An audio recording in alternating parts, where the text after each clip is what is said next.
This is the show your college professor warned you about. Prepare to be triggered. You're listening to The Patriarchy with Ian and Sal. Holy shit. That was a close one. We almost didn't go on. We had some tech issues, but we're here. It's Tuesday night. Yeah. After 10 p.m. I don't think anyone knows the link. We'll get them the link as we're broadcasting. Yeah, because for the millions of people that were tuned into the original link are now quadrillions for us, the quadrillions of patriarchy dreamers. Yeah, the dream of a patriarchy. Who doesn't? I know I do. Let me see. I think. Let me try to get this damn thing out there. Yeah, so we had some tech issues. That's what happens sometimes when you go live on internet radio with shit programs that Google puts out. Like, they hate us. They suspended us. They demonetized us. They demonized us. Yeah. Everything you think of. So, we have a guest coming on in like 3 minutes. Pat. Yeah. That was zero preparation. That just screwed up our whole vibe. Yeah. Yeah. Well, I've been sick and dealing with that bullshit, so kind of hard to breathe tonight. So hopefully I don't die or get deported. Either or. I don't know which is worse. I'd probably die. Depends where you get deported to, doesn't it? Oh, fuck this. I'm trying here. Like, you don't understand. I legitimately am. Legitimately. So what are we talking about today? So we have a guest, comedian Pat Dixon, is going to be on in 1 minute, right? Just about. Yeah, any second. So I'm just going to fill the time till we get. This is the worst intro of all time. I was like, yeah, we're going to talk about shifty shell shock, and we're going to talk about DACA and deporting Mexicans, and everything just blew up. We're good. No big deal. Yeah. There's always plenty of people to make fun of. Yeah. Well, I was looking through. I mean, all you have to do is just scroll through like Jezebel. There's plenty of material. Yeah. Yep. So I'm actually getting the news out now on Twitter. So let's see how this goes. People are like, yay, this is awesome. Listen to them tweet. Lucky. Is the backup recording working as well? Yeah. No, just making sure. No big That deal. would be awful. We're just recovering from a little hiccup, tech issue, but we're good. Yeah. We're on. No big deal. Nothing to cry about. Yeah, we're good now. I'm all good. All right, let me see. No, we're not good. I'm like, let me see. Blah, blah, blah, blah. So, did Muslims kill anyone today? Because that's always the topic. Usually, yeah. Probably somewhere. You have to go to like one of those, what is it? Infidel.com websites. I do the religionofpeace.com. Yeah. Religionofpeace.com. So within the last week, there were 36 attacks and 150 people killed in the name of Islam. So apparently there were some deaths. Well, does that include Barcelona? Anything in Europe? Because I heard a great analogy once. And it was, if I wake up and there's shit in my toilet, it's not a big deal because it's supposed to be there. But if I wake up and there's a big pile of shit on my kitchen table, I'm going to be a little concerned. Like Muslims killing Muslims is just shit in your toilet. It's like, oh, yeah, that's what's supposed to happen. This is what they do. Oh, Pat just joined us. Hey, Pat, how you doing? What's up? Hey, how are you?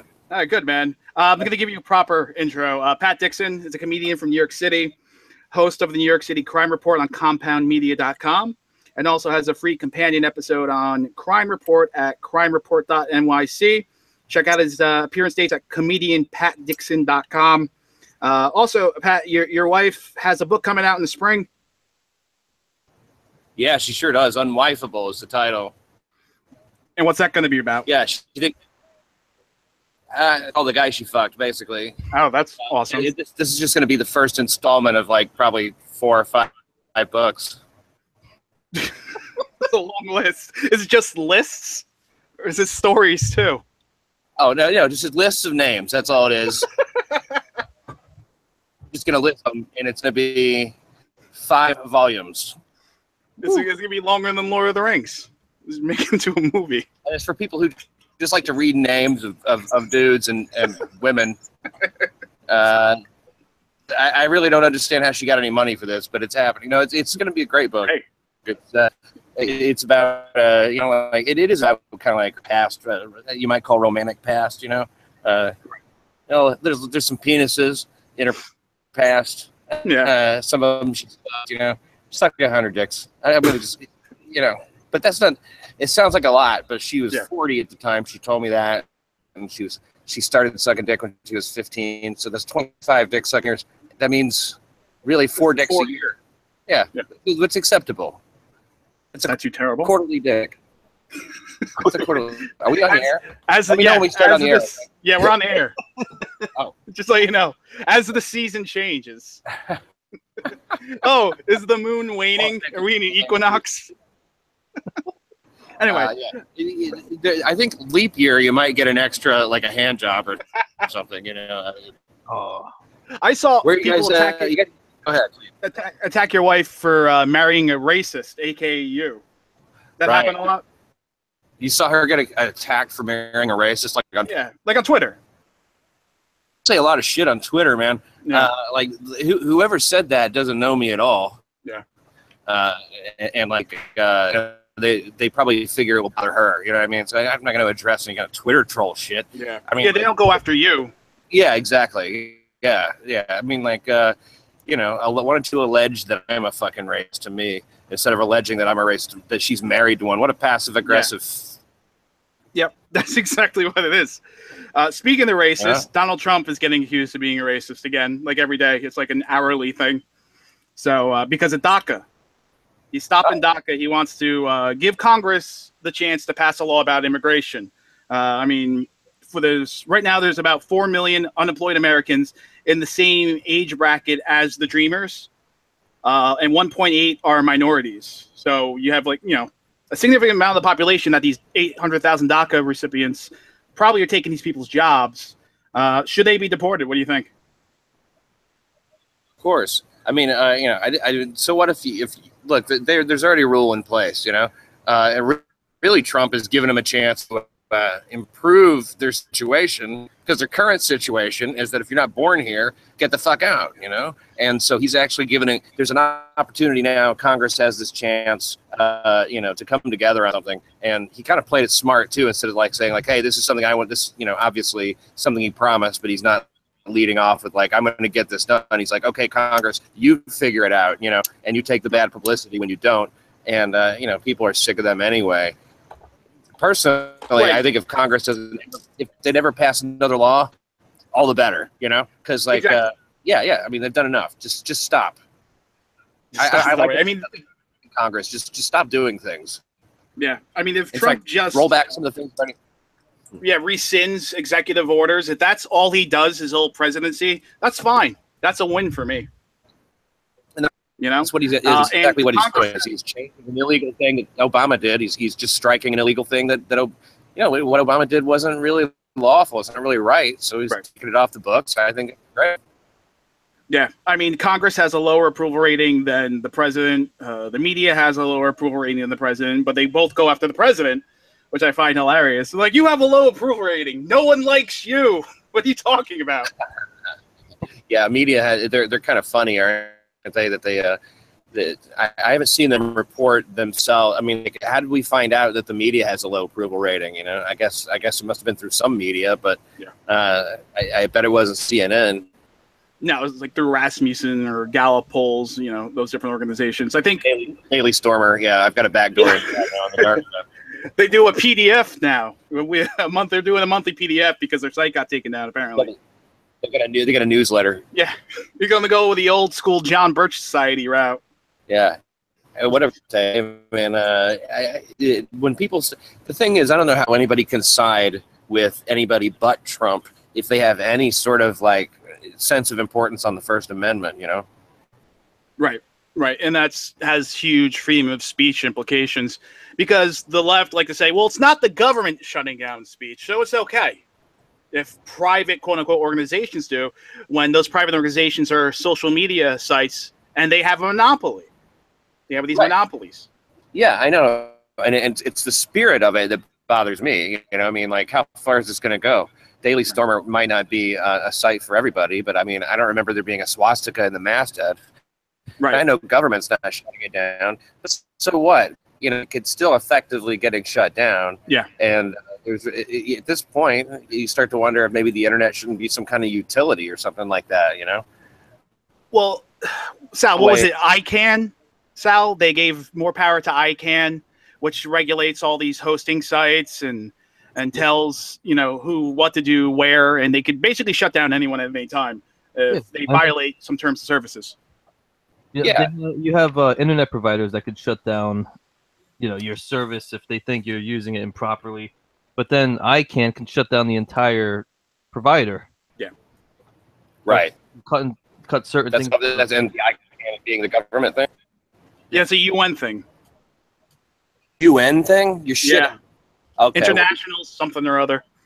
Oh, you see, they need to have that taken away because the UN should have no influence on the United States at all, and they should resist that at every turn. No, it's kind of fallen to the hole where it's going to be tough to get out of.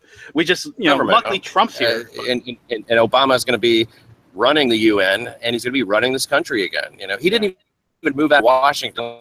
He only ex-president to do that.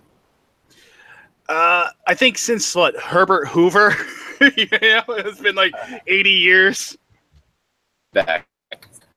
And you know, Hoover was one of our first presidents too. Yeah, it's been a while. I mean, Obama went on like this, started criticizing Trump. People started reacting to it negatively. Then he went on a vacation for a little while. Now he's back. So we're gonna have Emperor Obama of the UN pretty soon. Yeah. And what are we going to do then? I mean, you know, the resistance is going to change. You know, change. It's going to be a change of card as far as the so-called resistance goes. Anytime I see anybody talking about resist, I go, okay, you know what? You should stop resisting arrest. That's what you should stop doing, you know? You won't get shot as much. Have you seen any of the protests recently in the city? After the whole DACA thing today, 9 illegals were arrested outside Trump Tower, and de Blasio immediately released them. I don't know if you've seen. Of course he did. That's what he does. He always rewards, like, you know, criminals. You know, I mean, they don't even enforce the laws that are on the books.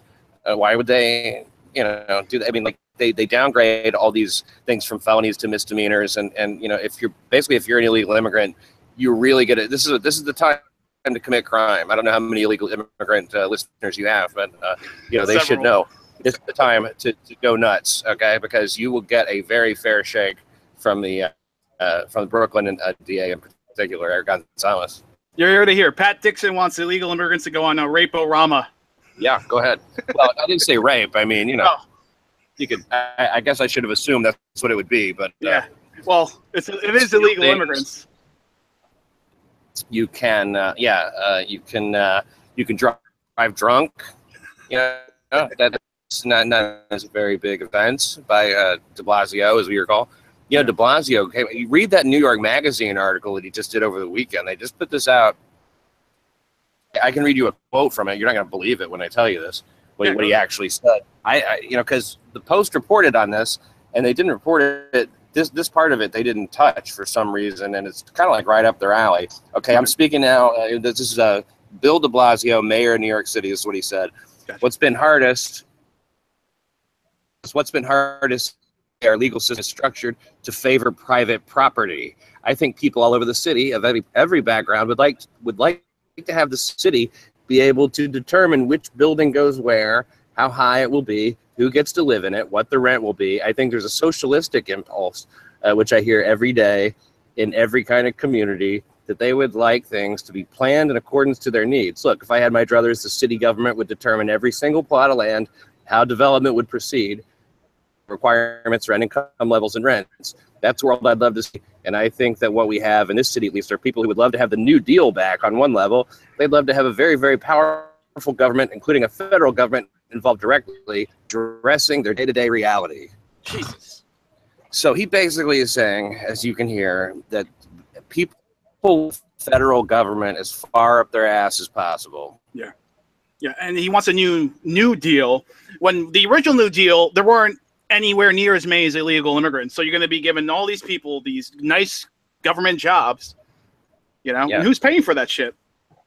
You know, the government, and then nobody. And then eventually it's, you know, belongs to the world. Oh, yeah, you're a citizen of Earth, Pat. You didn't know that? I mean, you know, I've never voted for president of Earth before. So I guess yeah, there are no boundaries. We shouldn't go by arbitrary, invisible lines, is what the left would say. Yeah. So the kind of people who want that are the kind of people who don't live in America. You know what I mean? That's what if you're not in the best country in the world, of course you think like, hey, let's all be a little more equal here. You know, I mean, it's about the motivation to say all this shit. You know, it comes like we're supposed to take third world countries and meet them somewhere in the middle. Huge upgrade for them, huge downgrade for us. No thanks. We'll stay America. Yeah, and how many? You know, I see this on a lot of different arguments by right wingers. How many are we supposed to take in? And that's the quote unquote compassionate amount of these illegal aliens. Is it 18 million? Is it 55 million? You know, how many? Which, you know, it degrades our country by putting a foreign influence in, and it kills their country because they're losing talent. Because some of these people are, you know, engineerish type people, like from India or Pakistan, you know, Silicon Valley types. So they're losing economy in the home country, and we're losing out on the culture. Well, you know, I mean, that's a few people that we're going to get, but, you know, hey, I'm sorry, like, exactly like Trump said, they're not all sending their best and brightest, you know, and, you know, I wonder how many engineers from China were in that 23 that they arrested the other day coming into San Diego, south of the border. You know, it's not just Mexicans. It was 23 Chinese and and rather 6 Mexicans, you know. Yeah, it's not a situation when you have that. I mean, like, look, they can never put a number on it because, you know, they don't think that there should be any limit. I think it should be just as many people want to come, and that's the right way to look at it. And I don't care. I make decisions with my emotions, and we should all be able to get along. And they really have a hard time looking ahead to a world of Sharia law, you know, because as soon as you weaken everything here enough for something like that to take hold, people who don't see that, I just don't understand. I mean, like, it's a stated mission of Islam. Yeah, we're going to take over the world, and here's how we're going to do it. And, you know, look, in Canada, you can't even criticize Islam without going to jail. Right. Think about it, you know? I mean, like, yeah, it's insane because, you know, so you have the theocratic Muslims coming in from the third world, Pakistan, Iraq, wherever. So, you know, these people who believe in one strong leader, one big government, that's what they like because that's what keeps them in line. And then the same thing with the Hispanics. They have one really strong federal government, really no freedom or democracy, and it keeps them on. So you combine these Hispanic immigrants who are used to big federal governments and the Muslims as well, you're going to have a fucking big mess. Yeah. Well, yeah. I mean, it's going to be, you know, people think that Trump is some kind of fascist dictator, you know, and yet they're completely free to write garbage about him every single day. You know, we're worried he's a threat to the free press. Is he really? I mean, it doesn't seem to me like anybody's having any hard time getting their shots in. So, I mean, let's get realistic here. You know, I mean, he's proof that there is a free press. Right. Yeah, he's the worst dictator of all time. Yeah. They're really ruining it for dictators. Yeah, and I mean, have you seen this movie, The Enemies Within? When was that, in the early 2000s? No, it came out recently. It's about communism. It's all about like the current government. It basically was made in 2016, and it reflects a lot on some Obama era stuff. But you wouldn't believe how many people are in our government shit, you sound like a maniac or like a kind of Joseph McCarthy fucking retro throwback. But it's absolutely true. Nobody's afraid of communism anymore since the Soviet Empire, Soviet Union fell. The Soviet Union fell. That's the best thing to ever happen to communism, because now the best thing the devil did, was to convince the world he didn't exist. Nobody's afraid of it anymore. And we had a lot of years after that, in the 90s and shit like that, Clinton. And look, they're there. You know what I mean? There's a lot of these socialist Democrats, what they're called. Anybody with a socialist, Bernie is a huge communist. And I'm talking about like these people are like beholden. They're in. There's links. I mean, like, it's too much to even say, but the movie is excellent. The Enemies Within, and anybody who's concerned about the United States on any level should watch it. Yeah, I mean, it does sound, like a throwback to the 50s or the 40s, but I mean, there have been several organizations have been talking about global communism for years, infiltrating the UN, and even like you said, when the Soviet Union did collapse, back then you probably couldn't wear a sickle and hammer T-shirt and be taken seriously, but now you do it. You're at a march. They put you on CNN. Yeah, I mean, look at what De Blasio said. You know what I mean? He's a Democrat. He's not coming around calling himself a communist. They don't use that word anymore because nobody likes it, and they appeal to all. They change their approach.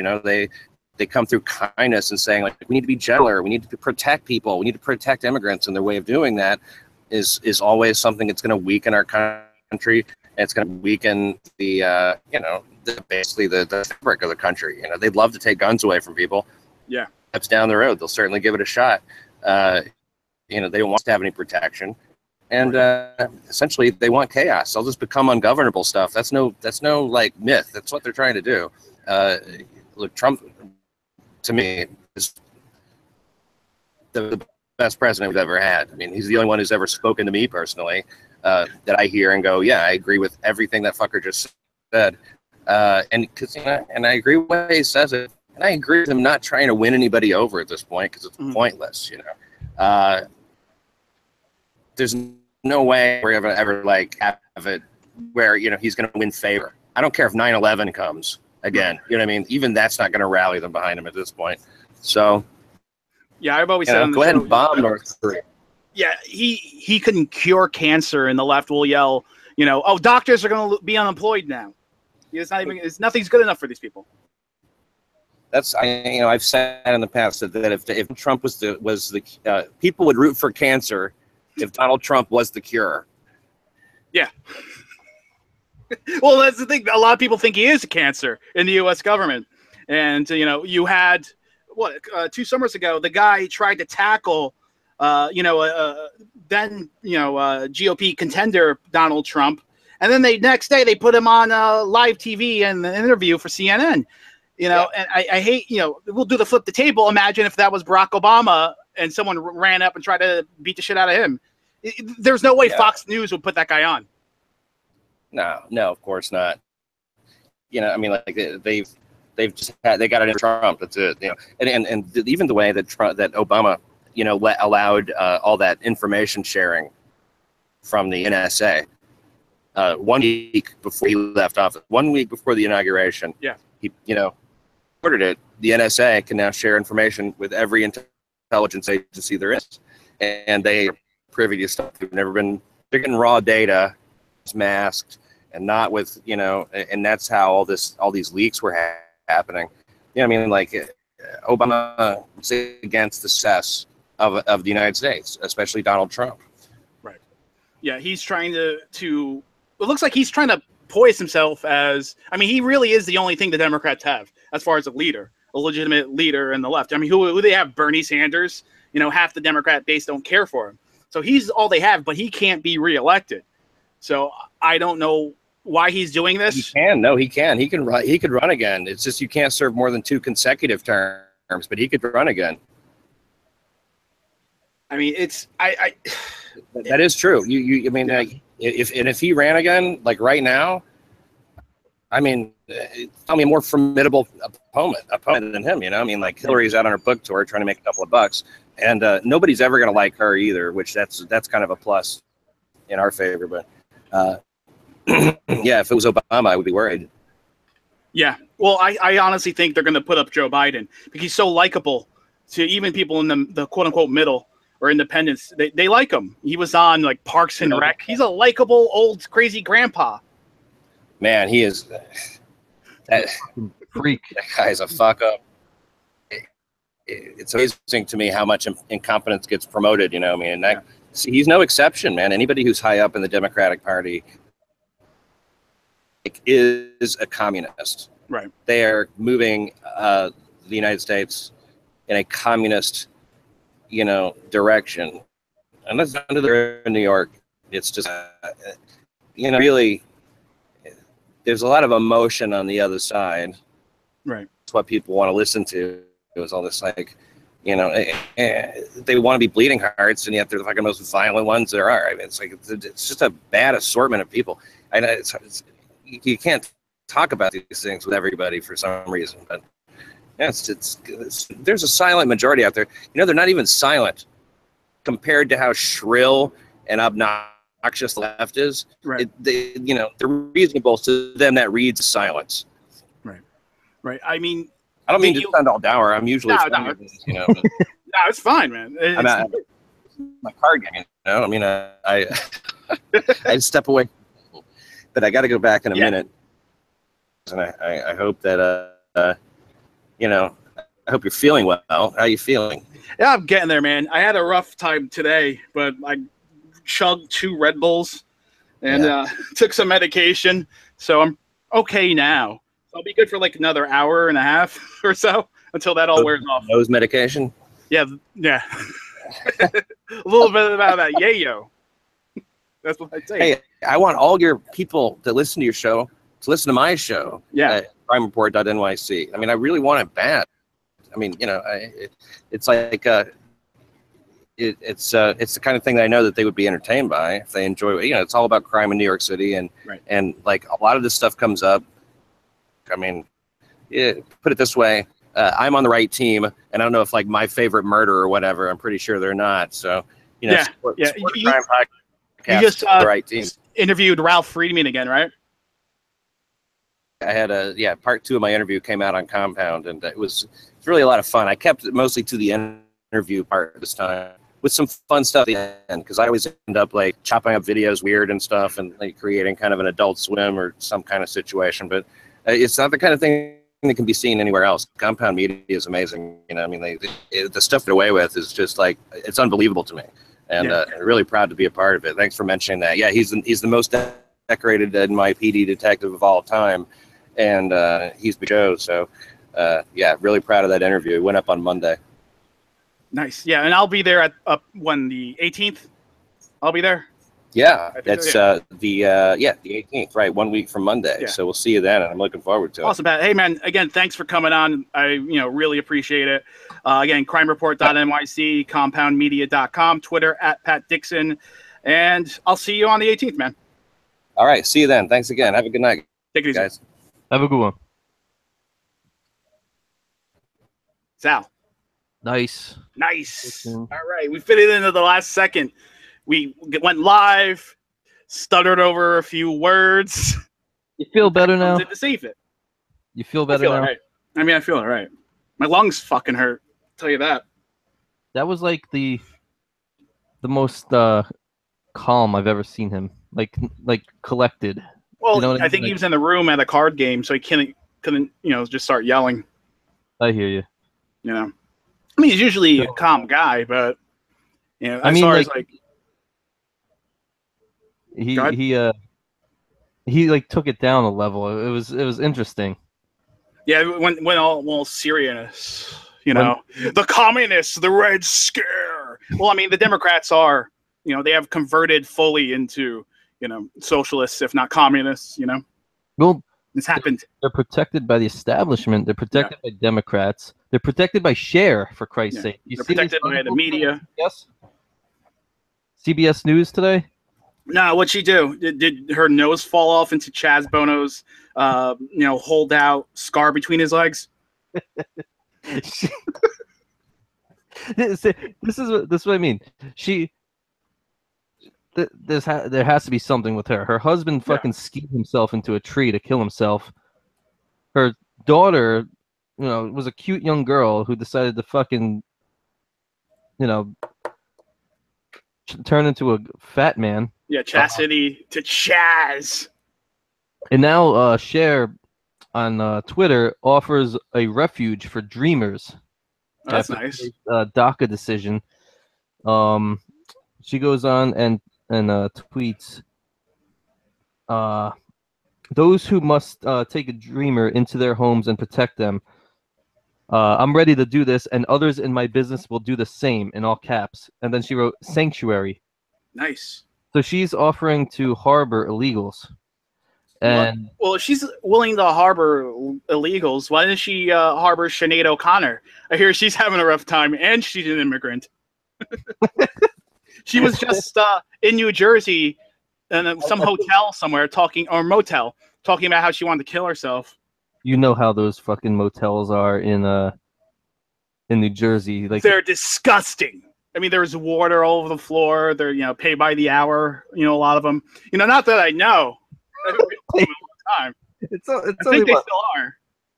$30 for like fucking 2 or 3 hours or some shit back in the day. Yeah. There's starting, I guess, Route 36, Route 35. No one cares about this, but anyway, and going all the way down south, down the shoreline. There's even Route 1, Route 9, if anyone's familiar with that area. Because I think we have I check our listening statistics, and we have a pretty significant listening audience from New Jersey. I guess it's because we talk about see, this is a friggin' film that's like stuck to the fucking side near the top. It's disgusting. It really is. You walk in and the floor is all squishy. You're like trying to bang this drunk chick. It's like, this fucking shit. And there's like turds in the toilet. The forget about the paper being across the toilet. You're lucky if there isn't like shit in the top of the toilet. Oh, somebody did an upper decker. Yeah, an upper decker. Those things are disgusting. And leading up into Newark and even up into the city, as far as north as that, those shitty motels. I'm sure they're all around the country, but they seem to be clustered, in that corridor in New Jersey. Jesus. So, you go to New York City, you go to this like Spanish Harlem, you get some drugs, you get some coke maybe, you come back to Jersey and you go to the first shitty motel you can find, you pay for an hour or two. Not that I ever did that. I'm just making up stories.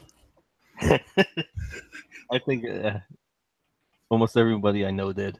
Yeah. There's a few people I know that didn't make it out of some of those motels alive. Really? And I'm not exaggerating. Oh, like drug ODs or violence? Drugs. Drugs. Yeah, they're doing the opiates, the heroin. They probably went there fine. They're like, oh, look what I found. Yeah. This is the party. Woo! 2 minutes later, they're dead. They're just like, foam flying out of their mouths on the squishy floor with the shit in the middle of it. This is an awful, sad way to die. I think we were talking about, how do we go from Cher to Sinead to New Jersey motel? Well, easy. Cher, illegal immigrants taken in refugees. Sinead O'Connor, Irish and depressed, wants to kill herself inside of a shitty New Jersey motel. Boom, boom, boom. Connect the dots, Sal. I hear you. Yeah, I think what happened after that tweet, how right before the election, all these celebrities were tweeting, oh, if Trump wins, I'm moving. So a lot of people were like, yeah, right, Cher, you're not doing this. Yeah. Somebody tweeted to Cher, I'll believe it when I see it. And then she wrote back, then keep your eyes open, bitch. So she's going to take in some illegals. Yeah. And, at least she's putting, keeping her word. You have that fucking, what's her name in England, J.K. Rowling. Yeah. She's always talking about refugees and being sympathetic towards them and everything, but she has a fucking huge estate. She has way more money. She's not taking any of these people in, is she? She should take in Sinead. There you go. I mean, Sinead is Irish, and I think it is different in the UK. Jack would or Sebastian from New Media Central UK would yell at us. They were like, "Those are the the potato people. They're not proper Brits." Well, they call them potato niggers. They're drowning their sorrows in potatoes and chips when Conor McGregor lost. just mashed potatoes shoving into their eyes. The whole island of Ireland. Chai Migora. So what's up McGregor gonna do now? Is he gonna like charge Mike Tyson? Is he gonna go after Mike Tyson? Maybe he'll maybe he could be the guy that goes up against people who are the top of the profession, so he can try to out-throw the top quarterback in the NFL. He'd be like, it's Conor McGregor versus Cam Newton quarterback duel. Sunday. Well, whatever he does, he could charge more money now. Yeah, $200 million. He'll go up against Olympic gold medalists in swimming, wrestling. He'll take on Kurt Angle. Kurt Angle's like 100 now, isn't he? I think so. Didn't Kurt Angle call someone the N-word in the ring? Hopefully. You gotta look that up now. I don't know. Was that Kurt Angle? I thought it was Hulk Hogan. In the ring? No, I don't know. Kurt Angle.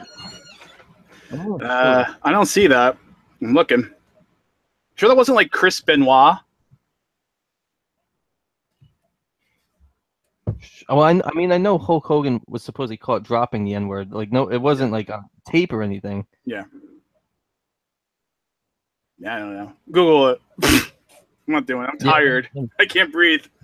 While we're at it, though, during the Pat Dixon interview, we were talking about when, Pat proclaimed that all illegals should start committing crimes. Yeah. Nora Ralph tweeted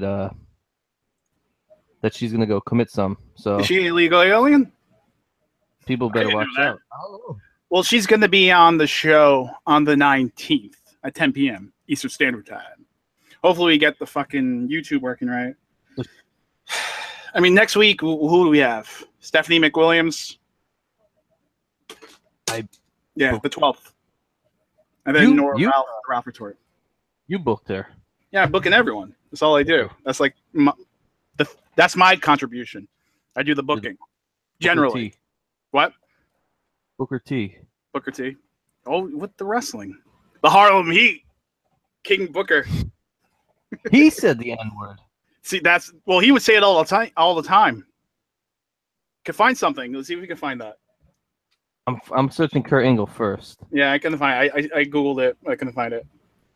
But Booker T called Hulk Hogan the N-word. In like one of those interview things? Do you remember that?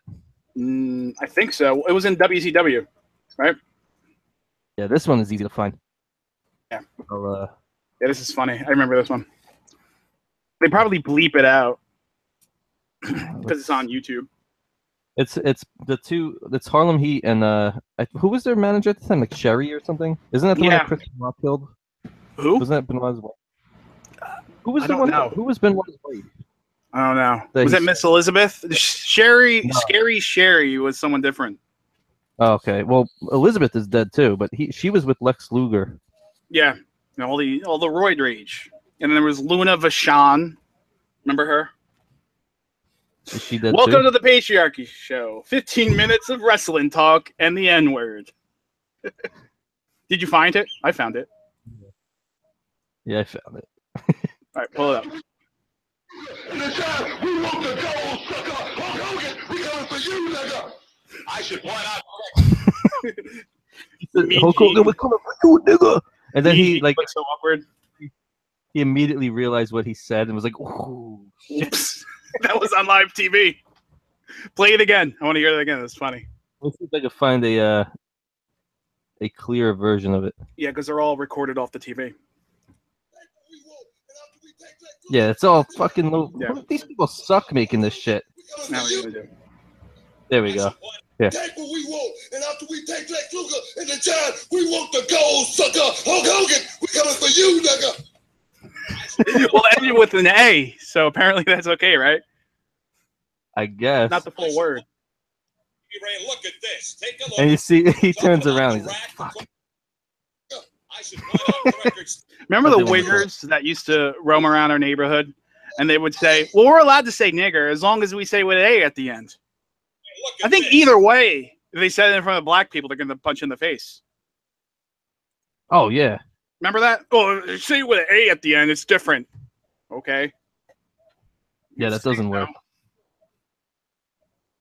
That doesn't work at Go all. to the Apollo and do that. See what happens. Forget about the freaking long, stick taking you off. You don't even have to be at the Apollo. Just remember Mike Richards from Seinfeld? Yeah. Trailer? No, I don't remember. What did he do? Oh, I'm joking. I'm hoping you can find the video. Oh, dude, Yeah, this is the episode that gets us suspended, isn't it? No, we're not going there. We'll stop ourselves. Yeah, because apparently now you have to self-censor so you can work within the system to change the system. Even if we are changing the system, I don't fucking know.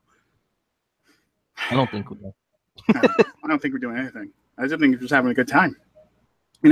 Hanging out with like interesting people, having good conversations. Like last week with Orwell and Good, this week with Pat Dixon. Making friends in the news and comedy industry. It's fun.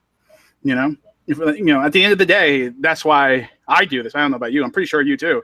It's because we're having a good time. I wouldn't be doing this, not being able to breathe right now if it wasn't a good time. I do it because I wouldn't.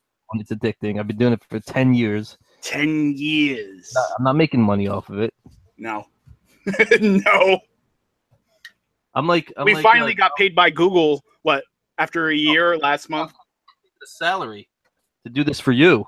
Oh, for me. Do this for you people out there. For the audience. All quadrillion listeners from New Jersey that like Kevin Smith movies way too much. I fucking can't stand him. I thought you loved him. No. I think I talked about this once. Some lesbian from Leonardo, which is where Kevin Smith is from. Anyone who doesn't know, Clerks guy, the fat Clerks guy, comic book man. And according to her, this allegedly happened. She said her and her friends, they would be underage, 14, 15, go into the store that he was a clerk at. And he would say, "Show me your tits, and I'll give you a free pack of cigarettes." Allegedly. This was a story I was told by a lesbian from Leonardo. I don't know. Yeah. I mean, I could. I mean, he was young, was he like 10 years older than us? So, this is back in the early 90s, probably. Hey, I'm not going to hold that against him. I just don't see it happening. Because he's a fucking liberal douche. Is he? I don't really hear much about him on politics. I mean, he made that whole movie, Red State, that, roasted, right-wingers. So I suppose you're right. He's friends with Ben Affleck. Yeah. Yeah. He, if you're going to be friends with someone in Hollywood, the best is who right now? Clint Eastwood Jr. He's a hunk. Oh, that fucking Scott Eastwood or whatever the fuck. Yeah, whatever his name. Clint Eastwood Jr. I don't know his name. This is how much I pay attention to Hollywood. Clint Eastwood Jr. Hunger Games with Jennifer Lopez. I fucking know. I'm gonna kill you, motherfucker. With the bow and arrow. I learned this in the hood. This is Jenny from the block. Just killing kids. I'd watch that. Called Booty Games. Get the people who made Soul Plane to do it. Booty Games. We're just fucking around at this point. I was going to say something about J-Lo. Can't remember. No one cares. She get her house to some dreamers too? Or is she illegal herself? I don't think she's illegal. She's like Puerto Rican. They don't count, right? No, they get to vote. don't they, in our elections? That's bullshit. Puerto Ricans? Yeah, and they have Congress people or representatives from Puerto Rico who are on committees but can't contribute to the final vote. The 438 votes in the House of Representatives or whatever it is. Damn, then why can't we be in our own committee? And just I think we should start our own committee. Our own, what is that called? A caucus? Yeah. You gotta vote for me in the. They have the Black Caucus, the Freedom Caucus. Yeah. My favorite's the Black Caucus. Of all the caucuses, aren't Black Republicans excluded from the Black Caucus when their caucus is just as black as all the other blacks? I don't know. Maybe joke. Maybe their skin tone is a little bit different. Yeah, that's what makes them Republicans. That's true. Uncle Tom. They're all named Tom. So I don't know. Well, there's Tim Scott, which is close to Tom. He's always getting in trouble for being an Uncle Tom. There's a lot of Tims that are fucked up. Like on Twitter.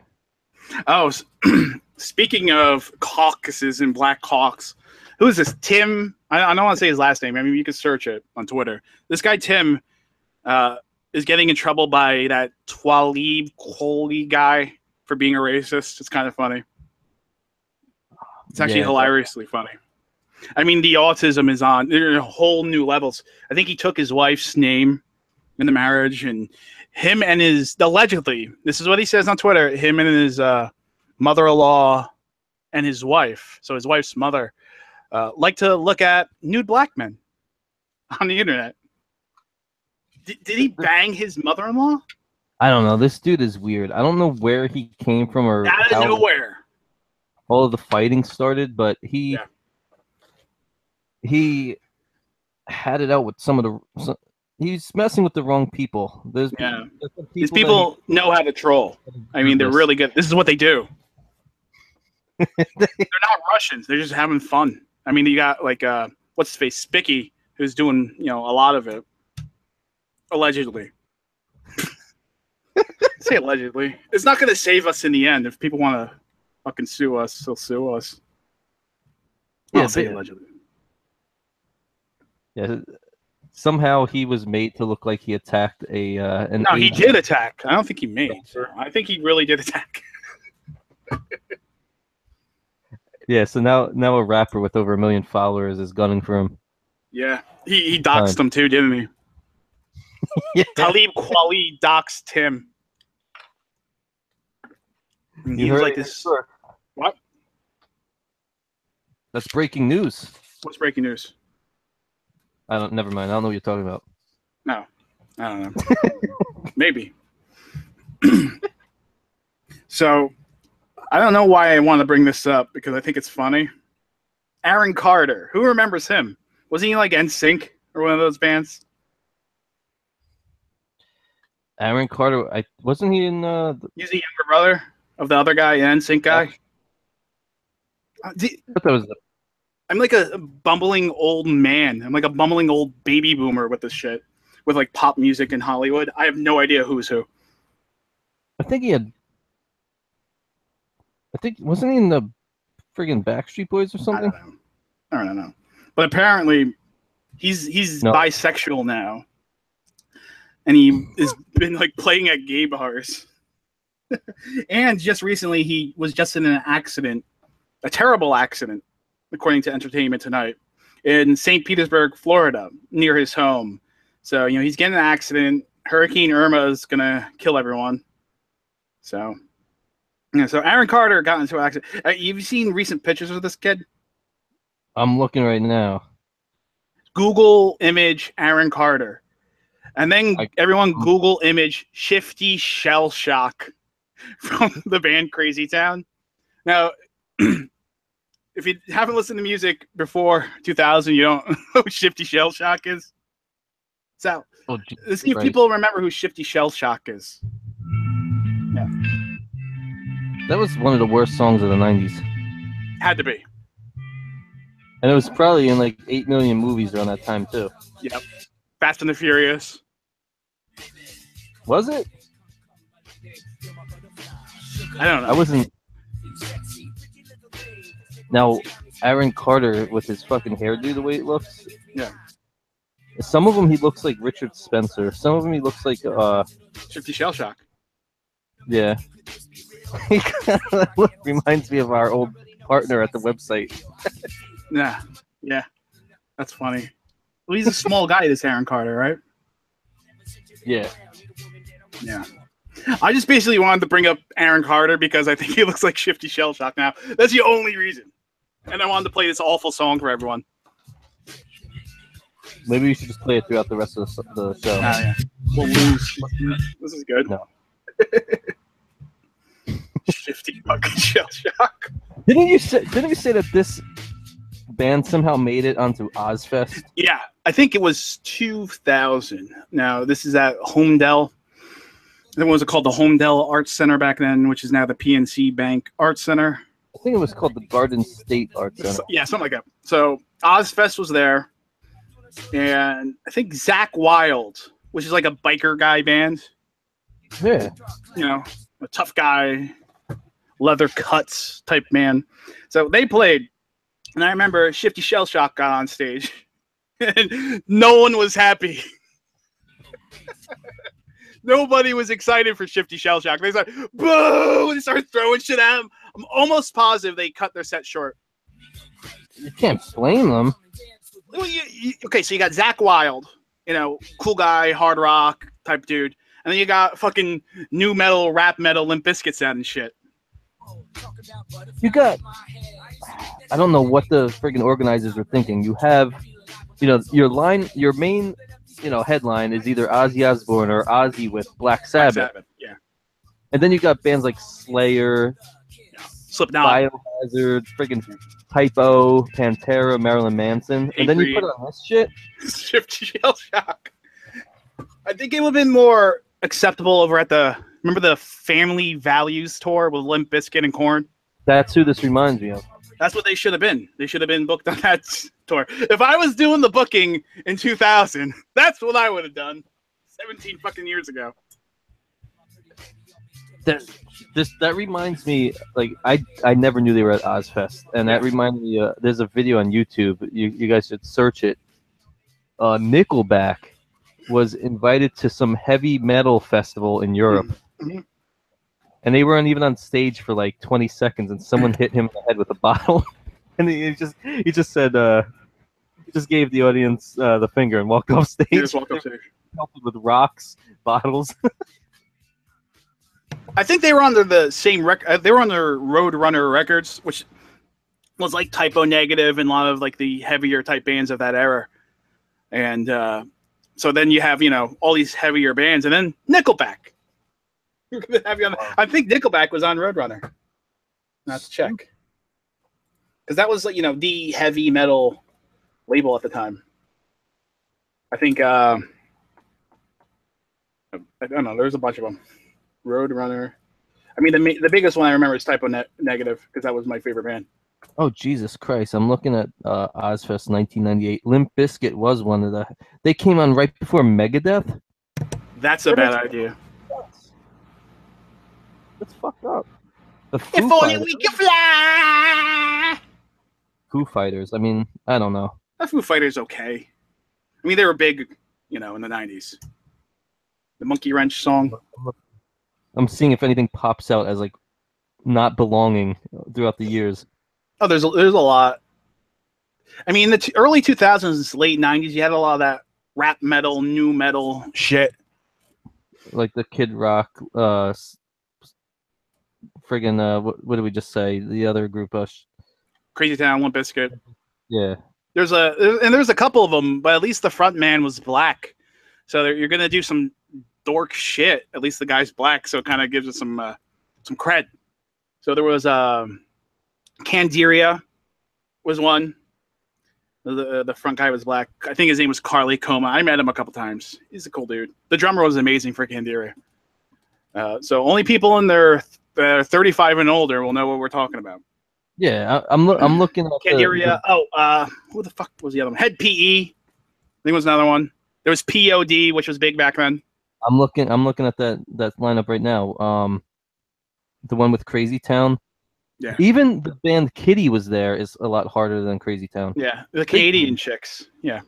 I got kicked out of a Kitty concert in Birch Hill Club, New Jersey, before they even started the show. That's great. I was moshing to Slayer, which was playing the overhead right before Kitty came on, and all of a sudden I'm drunk. I'm like 19. I just get tackled by like 18 bouncers. And then my friends start trying to fight the bouncers, and it was just a mess. I'm so glad I don't do that anymore. I'm too sick and old, and getting into altercations. I remember how it felt the next day. If you get punched in the face and you wake up, it's just throbbing. You have a headache. It's just an awful day. Because you have that and you have the hangover. You're just chugging Gatorade with an ice pack on your face, and every bone hurts for a couple days. Like, I can imagine doing that now. I can't imagine doing that now. Someone punched me in the chest, I'd fall over, and my lung would come out of my ass. I really think that's one of the reasons why my back's so fucked up. I was getting into too many altercations and fights when I was younger, being a fucking asshole. I'm not a tough guy. It's just you get drunk, you get these stupid beer muscles, and shit happens. I remember one time this one dude was chasing another friend of mine around his house with a samurai sword. And we weren't 15. I mean, these guys were in their mid-20s. Chasing around the samurai sword, trying to stab him. Legit trying to stab him. Everyone's trying to tackle the guy with the samurai sword. It's like, fuck you, I'm gonna kill you! You got a fucking samurai sword! What the fuck is happening? I love how they just changed the open carry law in Texas.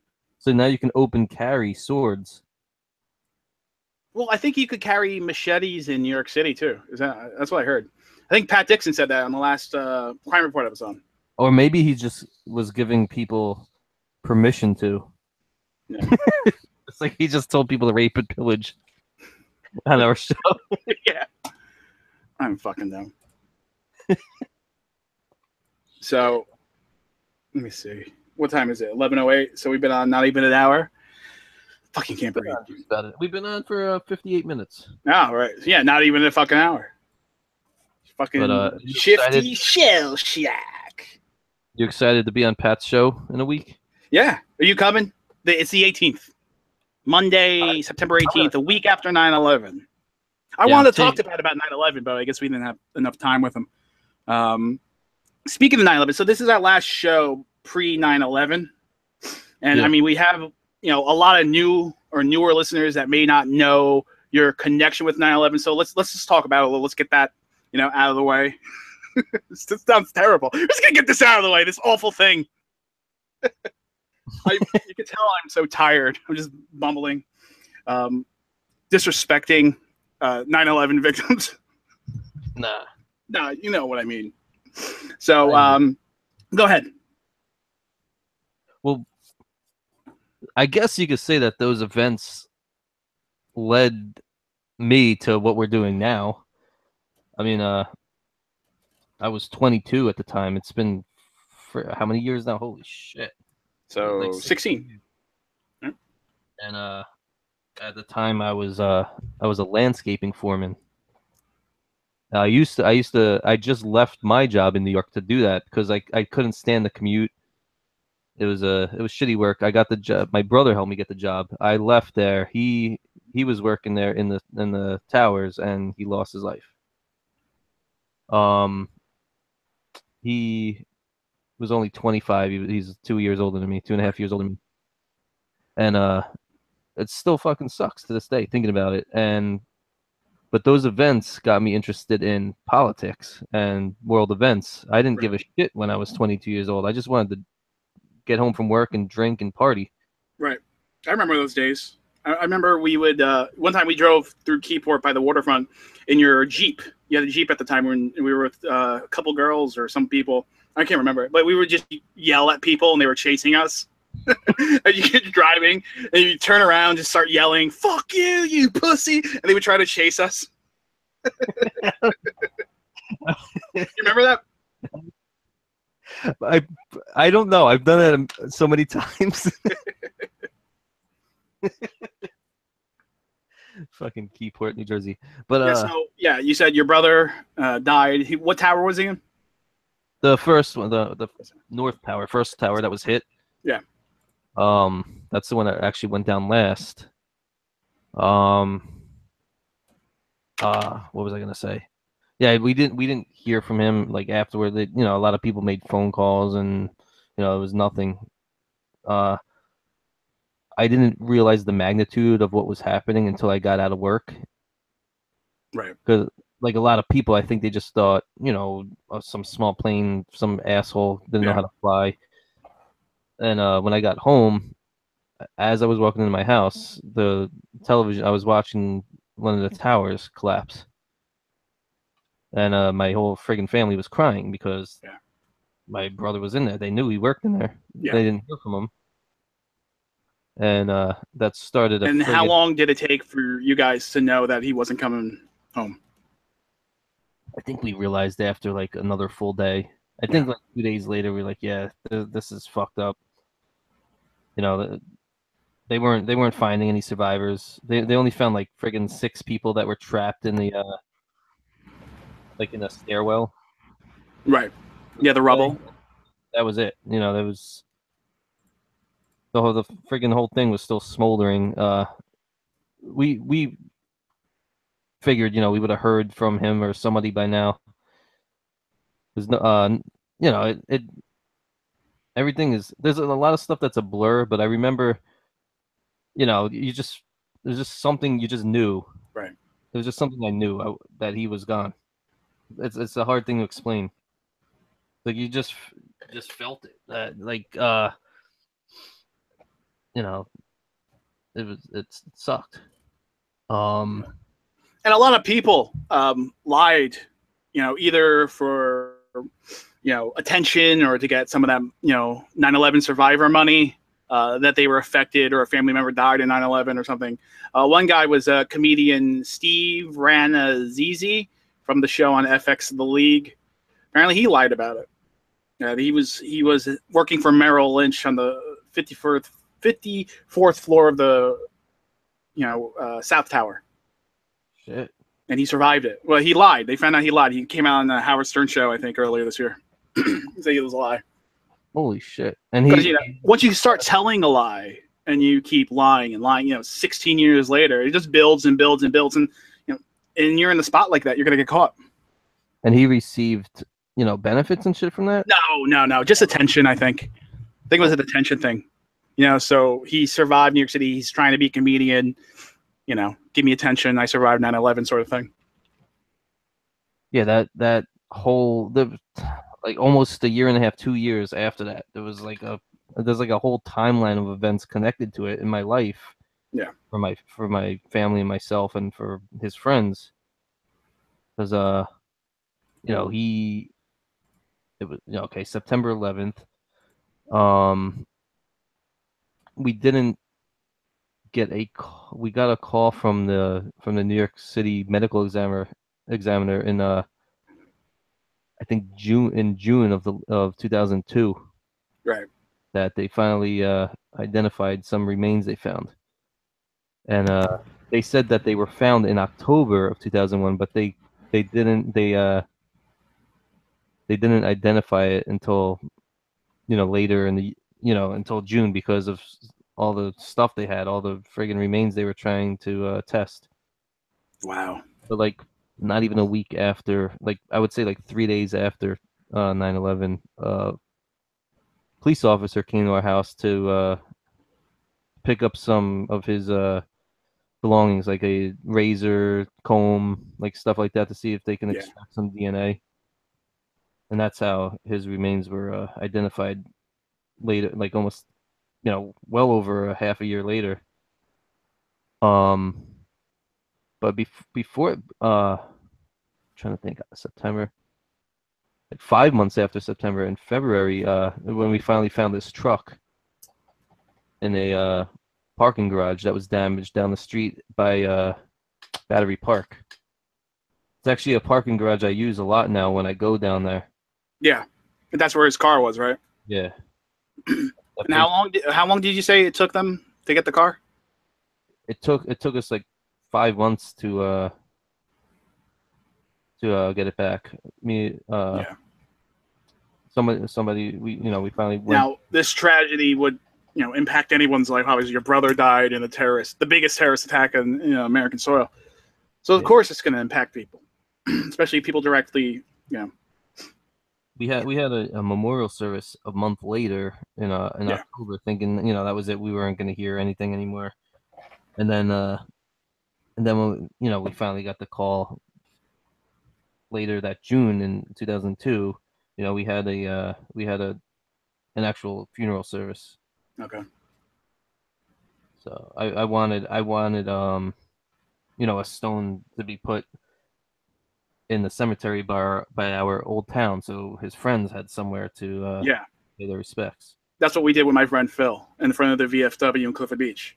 Good. So he's buried in Chicago. He's the one that died in Iraq in 2004 in April. But there's a memorial in Clifford Beach in front of the VFW. Good. Yeah. So that's did you? Where is the rock? It's in my old church in Keyport. Oh, is it? Oh, I didn't know that. All right. Wow. And you tell me sometimes that you get annoyed when you have, I don't think by blood relatives, but relatives by marriage or distant relatives who don't understand the threat that terrorism is. You get pissed off at them, right? Yeah, I mean, there's younger relatives, and there's some liberals in both sides of my family, and a lot of them went to college and were taught to believe a certain way, and they didn't have, they weren't affected as directly, but some of them should, they saw their aunts, their mother, and their uncles friggin' devastated because of this, and they think that there's an overreaction to the response Muslims get. So, there's in ways it brought my family together and ripped it apart at the same time. It's terrible, man. Yep. It's fucking terrible. I mean, did you guys start an organization, or is there any foundation that you would recommend people can donate to for 9/11 victims and their families that you would recommend? Because I know you said a lot of them don't know what the fuck they're doing. Well, I wouldn't mind if people donated to the 9/11 memorial in New York City. Right. There's an actual museum there. Yeah. You know where that money's going. Yeah, they I like them getting the donations. They have a lot of belongings and artifacts and historical things, and you could take tours and listen to stories. I'm actually supposed to be recording something for them. I keep putting it off. Yeah. Other than that, no. I've seen what the Red Cross did after 9/11, and it made me sick. So yeah, all the money went to get like new SUVs. Yeah, everyone went to quote unquote administrative costs. Yeah, like millions of dollars for new Ford Explorers and other SUVs. Well, yeah. So the website is the numbers 911memorial.org. There's a link on the right that says donate. You can actually do any amount, but if you do $100, you get a cobblestone in there. $500, you get a big cobblestone, and or $1,000, you get a big paver. So you get your name put on there, or in someone else's name. So that's 911memorial.org. Click on the right donate, and it helps. Because people need to learn. A lot with the Generation Z, they weren't alive for this. No, these kids coming out of high school, they were 1-2 years old when it happened. So to them, it's just as distant as maybe, Pearl Harbor. Yeah. In a way. I hate to bring up wrestling another Fucking wrestling. This is the show. But as a kid, I don't even remember who the wrestling announcer was. But he the Fink. What's that? Was it the Fink? The Fink. The Fink with an F. No. The little bald guy looked like a shorter, more Jewish version of Mean Gene Okerlund. No, it might have been like Gorilla Monsoon or whatever his name was. But he would always say, "Oh, the Pearl Harbor attack on Hulk Hogan. And it's like you didn't think anything of it, but imagine like 30 years from 9/11 attack on Hulk Hogan Jr. Like he's doing the 9/11 airplane at the Tower 2 attack. Like, what is that move? You get so far removed from events like that. You know, in friggin' 30 years, the whole never forget thing is gonna be forgotten. Yeah, I mean, it's already starting. You know, let alone the people who died in Iraq and Afghanistan. I mean, especially early on, a lot of those guys and girls, even recently, no one knows. It's a distant memory. I mean, these wars don't really affect the American people like past wars have, where you had drafts. So the Vietnam War, you had a draft. The Korean War, there was a draft. World War II, World War I, all the wars, except for recently. We have become so strong and powerful and padded from the evils and woes and awfulness in the world that really doesn't affect your day-to-day life. You're not thinking, am I going to get drafted to Iraq tomorrow? No. Not the entire time of the war. You didn't have to think that. Nope. The first war, we're fighting like 5 wars right now. The American people are like, what's on Game of Thrones? What's the midget doing this week? Fucking midget. Is he going to fuck a dragon and make a dragon midget? Does that happen? I never. No.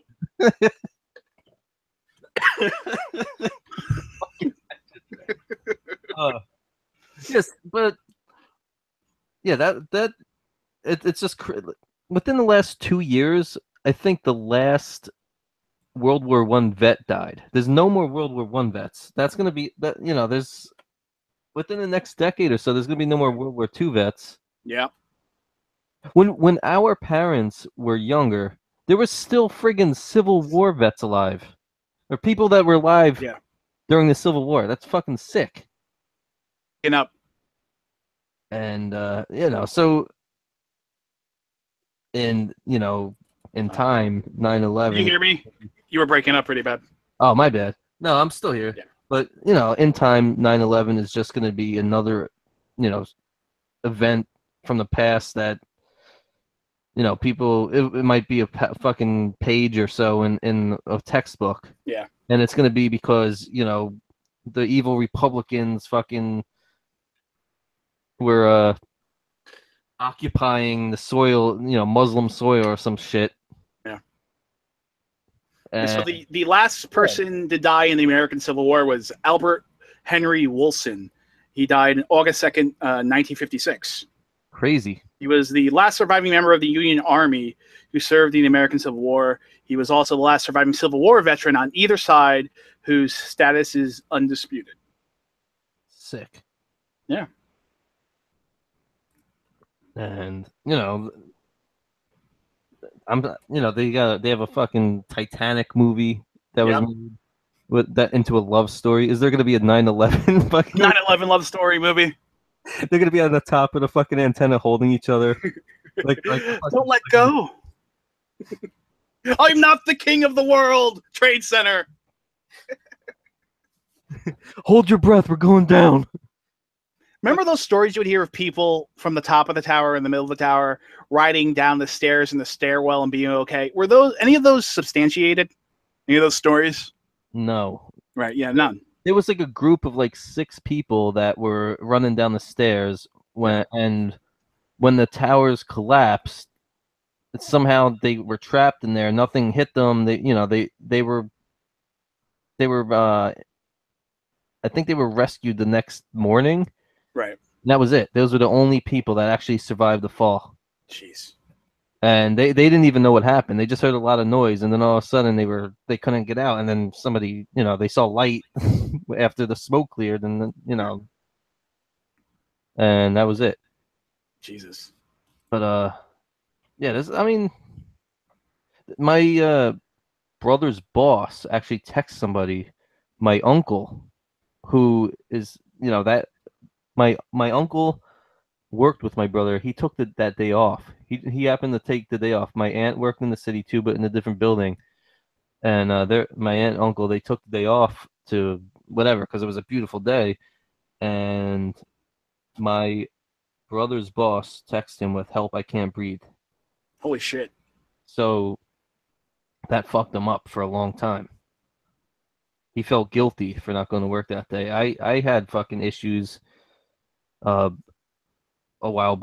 short while back about, I was guilty about every fucking thing that happened in my life because my brother couldn't do that. Right.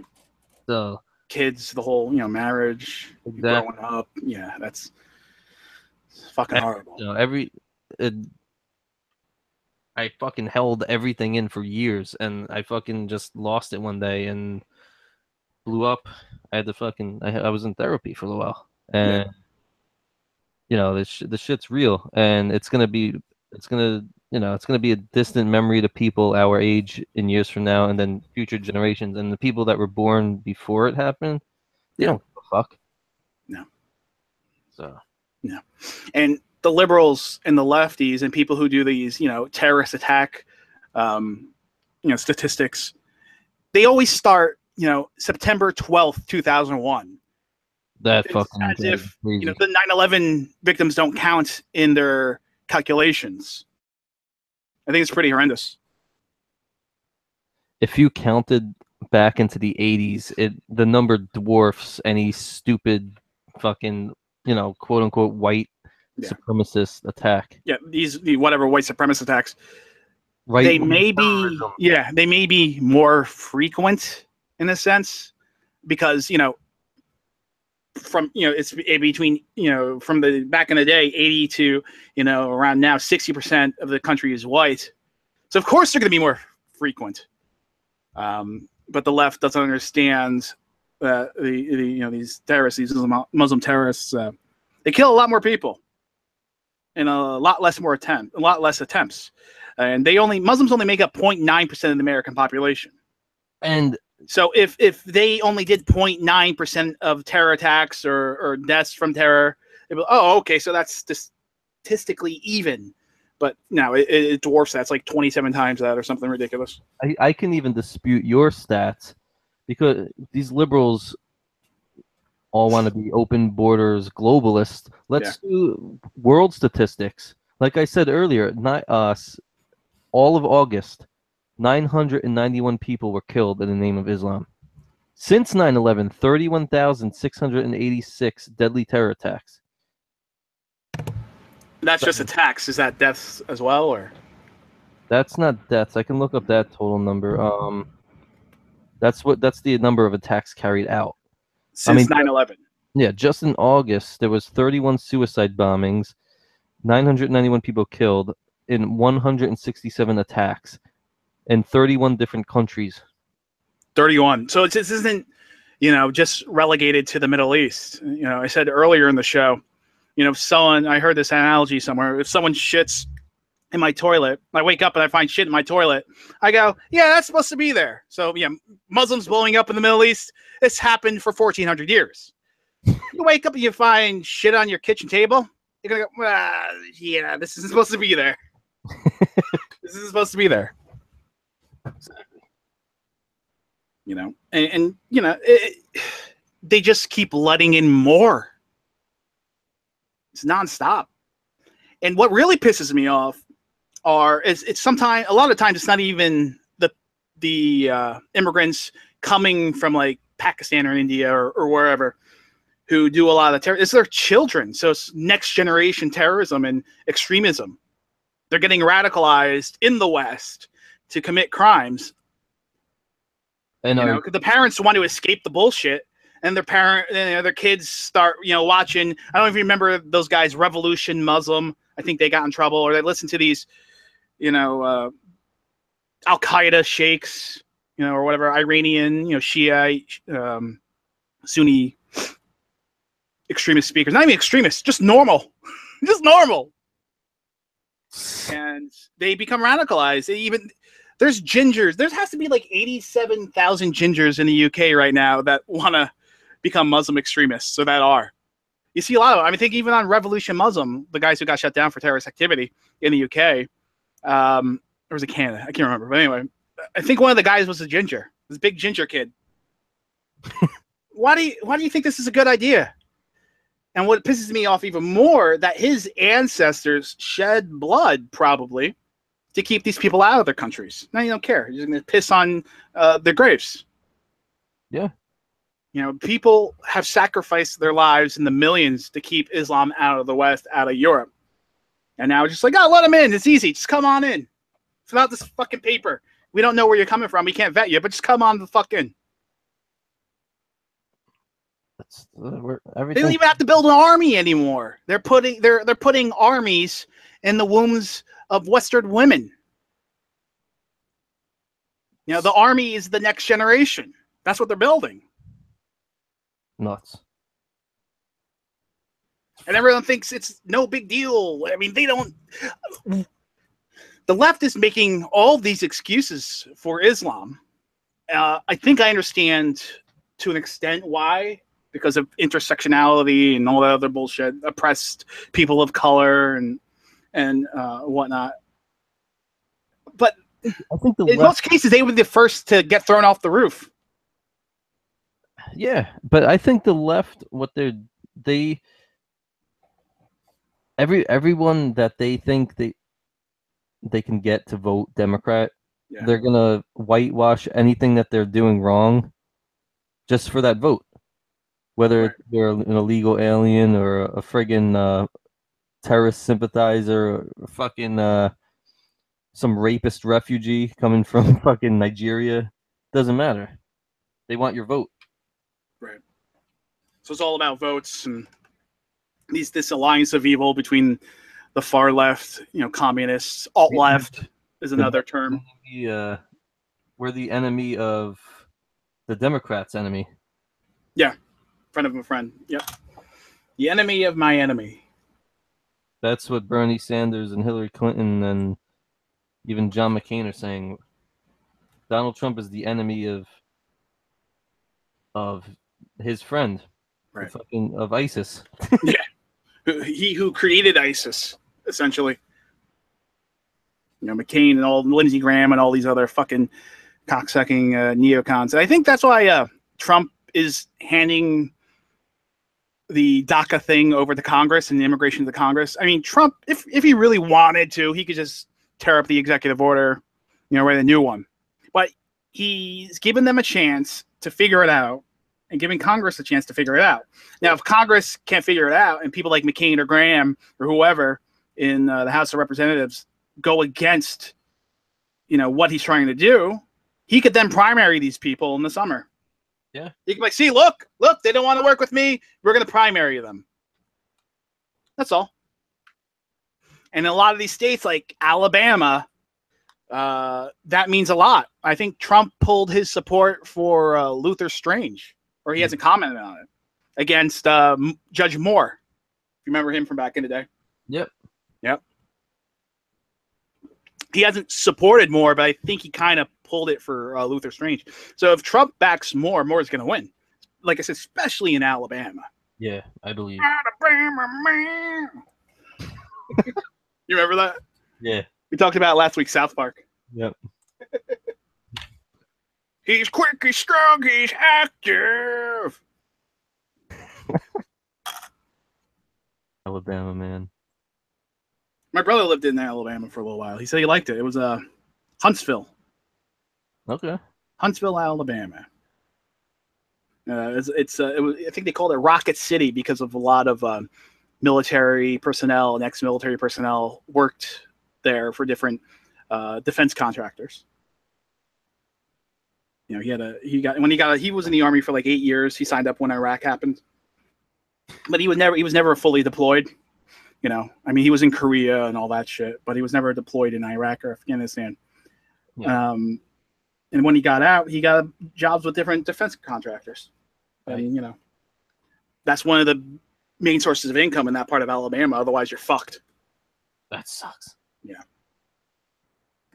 And I think that's what the military is preparing a lot of these guys for, to once they leave, they can get jobs with your local police station or defense contractors, security organizations. If you're an infantry or a Marine or Green Beret, it sets people up for success if you do it right.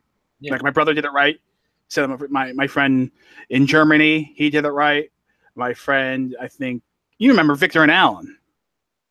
You remember them? They were in the military. They did it. Alan was actually almost killed, I think, in Afghanistan. I think I remember. Like a year later after Phil was killed. Jesus. We went to his house, and I think it was 2000. Yeah, it was 2004 because of the election. And Alan's father and mother, Juanita and Ivan, were yelling about how much they hated John Kerry. So Alan, I think he was in a convoy with Polish soldiers, and they hit IAD. He woke up in Ramstein Air Base in Germany, and he called his parents, and everything was okay. Thank God. Imagine 2 young guys the same year from a block away in the same town. That's sick. Yeah. So, what I said earlier, those events led me to, what I'm doing today. Being involved in politics and wanting to get, true information out to people. Yeah. But, same with you. You just mentioned your friend. Yep. Who, because of 9/11, joined the military. Yep. You joined the Marines. Yeah.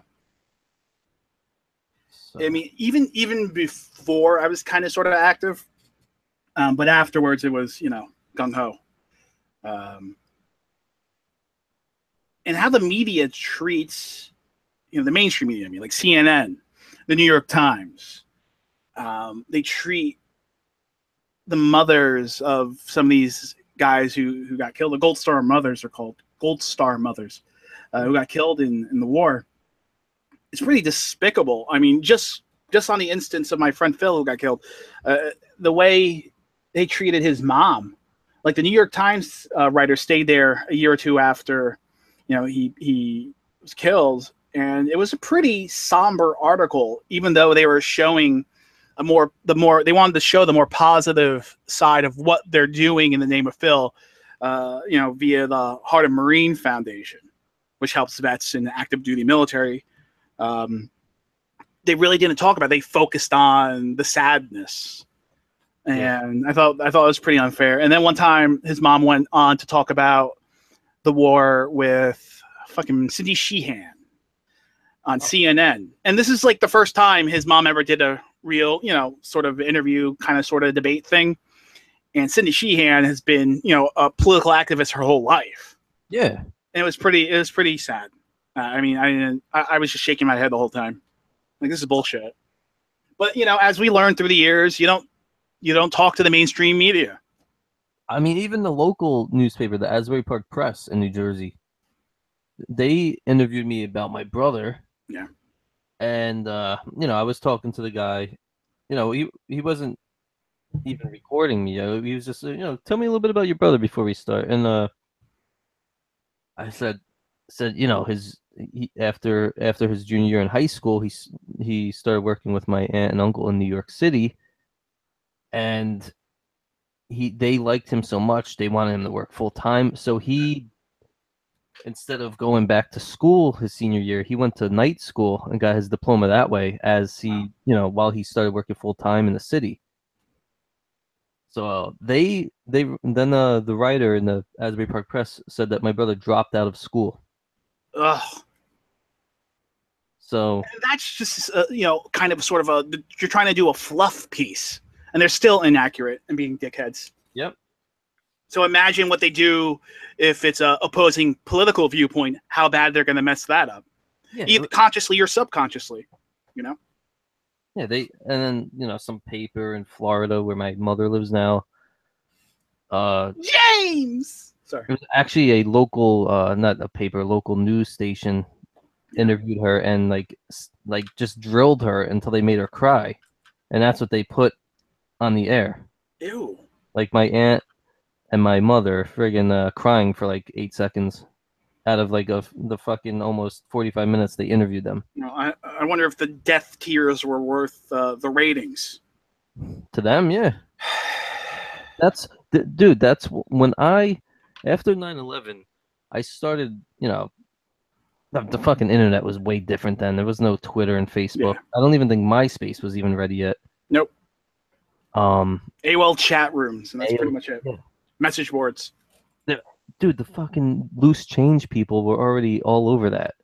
Like, Oh, I started, believing that, all the conspiracies and George Bush is the fucking devil and this and that. I didn't really like his presidency, but yeah. like, even now, but at the time I was believing like the whole fucking thing. Like he fucking, his brother was planning fucking bombs, or one of his brothers. His brother, the president's brother, Jeb Bush.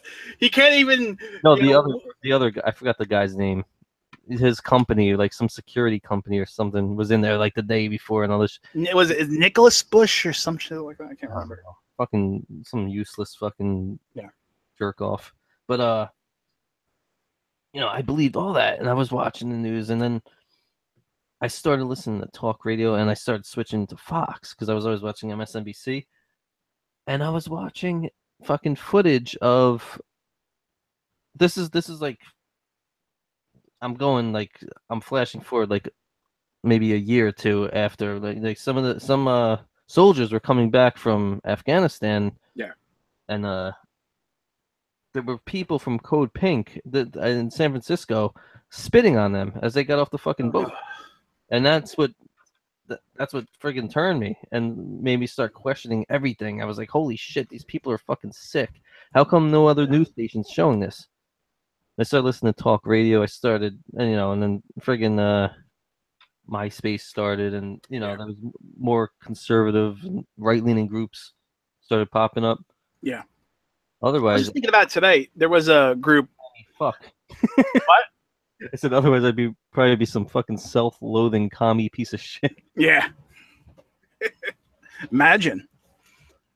Things change like that, man. Such significant, things in our lives can impact us forever.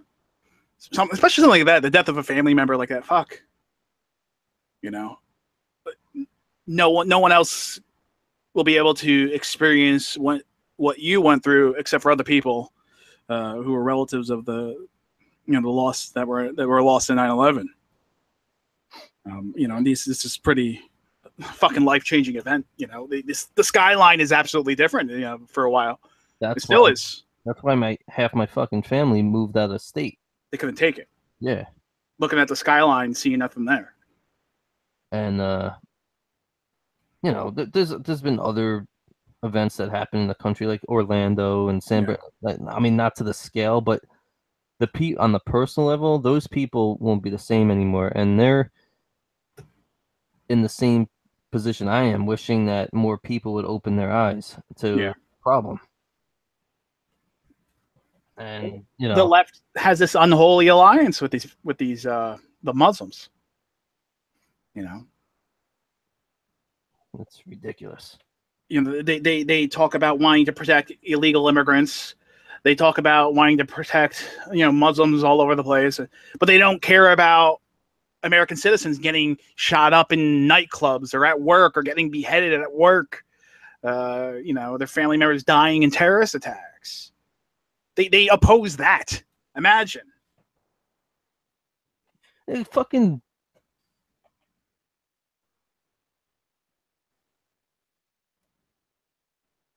I mean, it's unbelievable.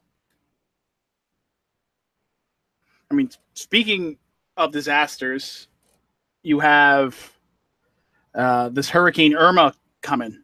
I mean, we just had Hurricane Harvey. We talked about it last episode. Talking about the Hurricane Kane. Who doesn't love the hurricane? But Irma is supposed to be the strongest hurricane recorded ever. And there's an article I want to go over, Mrs.org. Let me open it up. It's talking about how, a lot of people, especially on the left, when they talk about economics, they say that these disasters help the economy. I mean, it's kind of absurd, right?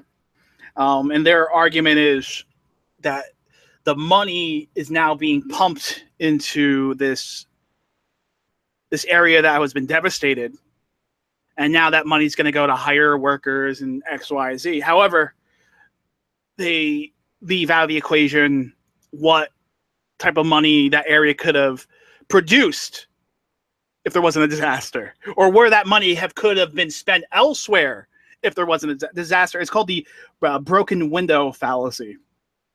This guy, Robert McCown, I guess, he wrote, as Hurricane Harvey, now Tropical Storm Harvey, makes its way across the southern U.S., estimates have already come in to the cost of the storm. According to AccuWeather, Harvey is expected to cost upwards of $190 billion in damages, 1% of the national GDP. I mean, this makes Harvey the costliest storm ever to hit the United States, more than Katrina and Sandy. It looks like, again, we're having more technical issues, which stinks. So it's just been a mess. I'm trying to get Sal back on. Anyway, we'll talk about this in the meantime. Hopefully we're still live. Someone let me know if we're still live. Would be appreciated on Twitter, if you can hear me. Here comes the clowns. As in the wake of every disaster, pundits and politically biased economists, including Larry Summers, who declared Japan's 2011 tsunami would boost economic growth, will wax elegantly on how Henry will end up being a boon for the economy. CNBC, for example, reports that Hurricane Harvey may ultimately raise wages. It will spawn government spending and insurance payouts to flood victims. These victims will spend that money in the economy, which will put people back to work, employ the factors of production, and so on and so on and so on. As usual, these types of talking heads forget Frederick Bassett at their own peril. He warns of the unseen consequences of wasting scarce resources by replacing capital and capital equipment. Replacing goods that have already been produced is always an expense, a net negative and never a net positive. It's no cause for celebration to replace a flat tire or a broken windshield. Now, a simple ad absurdum thought experiment. Imagine tanks driving through our city streets, blasting away at buildings and infrastructure, so that insurance companies and governments can spend money on rebuilding them. Yes, it employs labor and capital to rebuild, but what about the unseen? What new products or services could these people have produced had they not been involved in replacing things? The economy as a whole loses when capital must be spent twice on the same things. Nothing new, hence no real wealth has been created. This is the same argument about, giving people food stamps. Well, you're giving people food stamps, they're going to add to the economy. You're going to raise them in the wage, it's going to add to the economy. It doesn't. Especially in the broken window fallacy, it's always a negative. So moreover, the costs to insurance companies are felt throughout the economy as premium costs rise for all consumers. Since the Great Recession began, along with the Fed's zero interest rate policy and low returns on investments, insurance companies are finding it ever harder to grow their respective insurance pools. These companies are still paying for Hurricane Sandy. Jesus. Which we hit. The rising costs of petroleum-based products have already begun to rise as refining capacity has been interrupted for a time. Not just gasoline and diesel, but the myriad of plastics and other products the refiners produce in the East Texas area will become more expensive. This is the supply side of the equation. By reducing supply, prices increase. This is basic, economics. Higher prices are never a net gain for consumers. He keeps going on. There's no silver lining, with these disasters. If you're finding little to be happy about, when a natural disaster hits, don't worry, you're normal. It's okay to go, oh shit, we're fucked. Yeah. When a disaster hits, there is no silver lining when it comes to basic, stuff. After all, they're called natural disasters and not natural bonuses. Also, wasting capital to rebuild a destroyed city didn't yield more wealth. If it did, then Japan would invite the U.S. Air Force back to relieve their economy from a nearly 20-year slump. Destruction is always a net negative. I even think Japan last year, I'm not sure if they still have a negative interest rate. Wow. You lose money. Jesus. But Sal, I just let everyone know you disappeared for a little while. Oh yeah, I'm having, that's why we came on the air a little bit later. Yeah. My computer is being a dickhead, which sucks because I thought we were having a very important segment. But it's okay. Yeah, I mean, we were talking about disasters, so we went on to the hurricane, talking about Irma.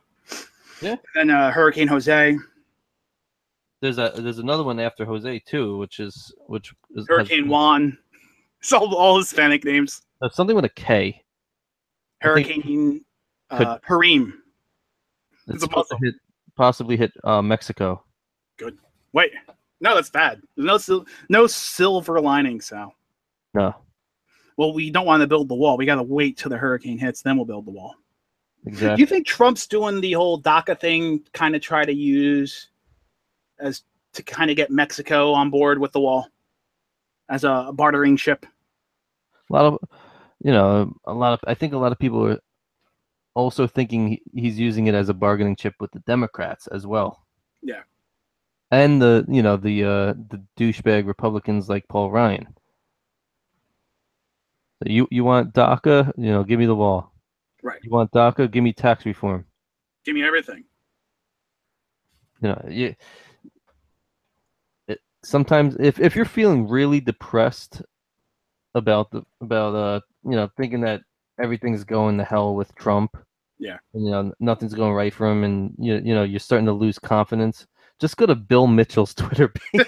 He's so positive constantly. He 18D chess. Fucking Donald Trump was walking, to Marine One today, and he just defecated himself and then collapsed and had a fucking stroke. But that was fucking genius. Now, he got the media off talking about DACA by having a heart attack. You believe that? But I mean, some of the stuff he says makes sense, but like he's such a fucking cheerleader. It's sickening. Yeah. He wrote today 5 hours ago, by opposing Trump on Antifa, the left embraced Antifa. By opposing Trump on DACA, the left embraces ignoring the Constitution. Right. The left has always ignored the Constitution. Yeah. What do you think? Obama, I have a pen and a phone. He'll do whatever the fuck he wants. Trump's handling of DACA is brilliant. How can Congress save DACA for illegals but not pass tax reform for Americans? Leverage, folks. Leverage. That guy's a riot. Yeah, so he wants a job in the Trump administration, I think, so bad. You think? Yeah. I tend to agree with you on that one. I mean, I think, to be honest, I haven't really criticized Trump too much, except for maybe the Syria thing. That's really about it. And even that wasn't so bad, if you think about it. When all the dust cleared, it wasn't too terrible, was it? Like, sometimes he'll say something stupid, and I'm like, oh, man, did you really have to go there? The media's going to be on your ass all day. Yeah.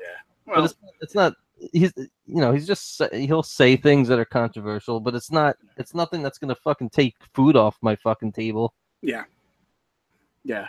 It seems that, you have a lot of different camps within, Trump supporters. You have, just absolute 100% cheerleaders. No matter what Trump does, it's a 18D chess move or amazing. And then I think you have a lot of people who were former libertarians, former Ron Paul supporters who got disillusioned, disfranchised by the current Libertarian Party and the setup, and became Trump supporters. Now, I'm technically one of them. I was a Ron Paul supporter in 2008. Same here. Yeah. And I've said it several times. Ron Paul's immigration policy was just as strict, if not more so, than Trump's. And all he was doing is following the law that's on the books. That's it. Yeah. No different. Exactly. Now these same libertarians are now, a couple of years ago, backing Ron Paul. Now they're backing Gary Johnson, who has a completely different take on things. Ridiculous. It would be nice if Ron Paul, because Ron Paul does come out and kind of support Donald Trump on some things, but then they'll criticize him, which is fair. That's fair. Rand Paul too. Yeah. It would be nice if they put more support behind him. Yeah, I agree. I think they could appreciate this decision by Trump as far as the Constitution goes. I totally agree. And when we were talking to Pat earlier, we were talking about libertarians. A lot of libertarians support DACA. It fucking makes me sick. Right. Well, those are the open border, sort of Democrat-light libertarians that have just consumed the Libertarian Party.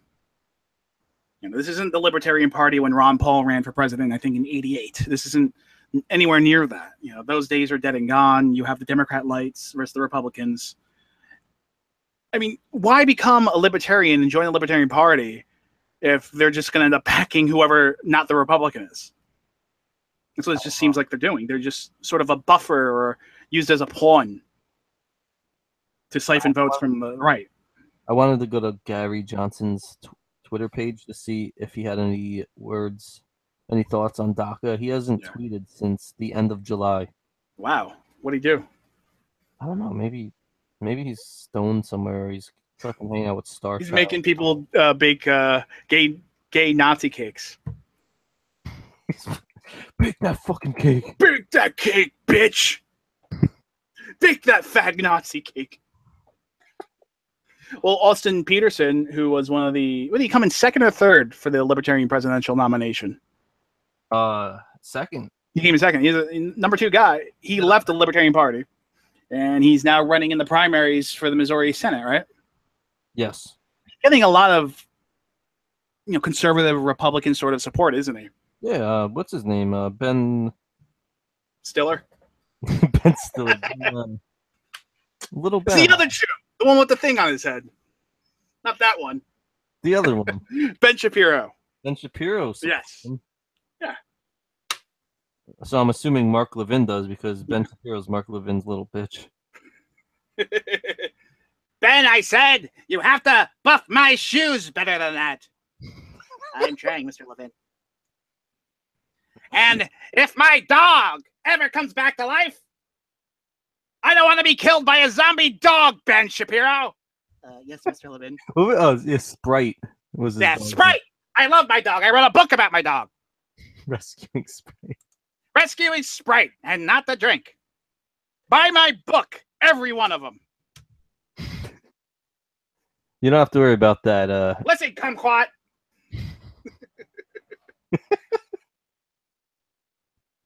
Holy shit. Yeah, he's a fucking psycho. Getting his books. Who bought his books? I think it was the United States Senate Conservative Fund or something like that. So he would throw his support behind lying Ted Cruz. Lying Ted Cruz. I'll tell you what he's not lying about. The Constitution. I wish I could find those pictures I made of poor Sprite.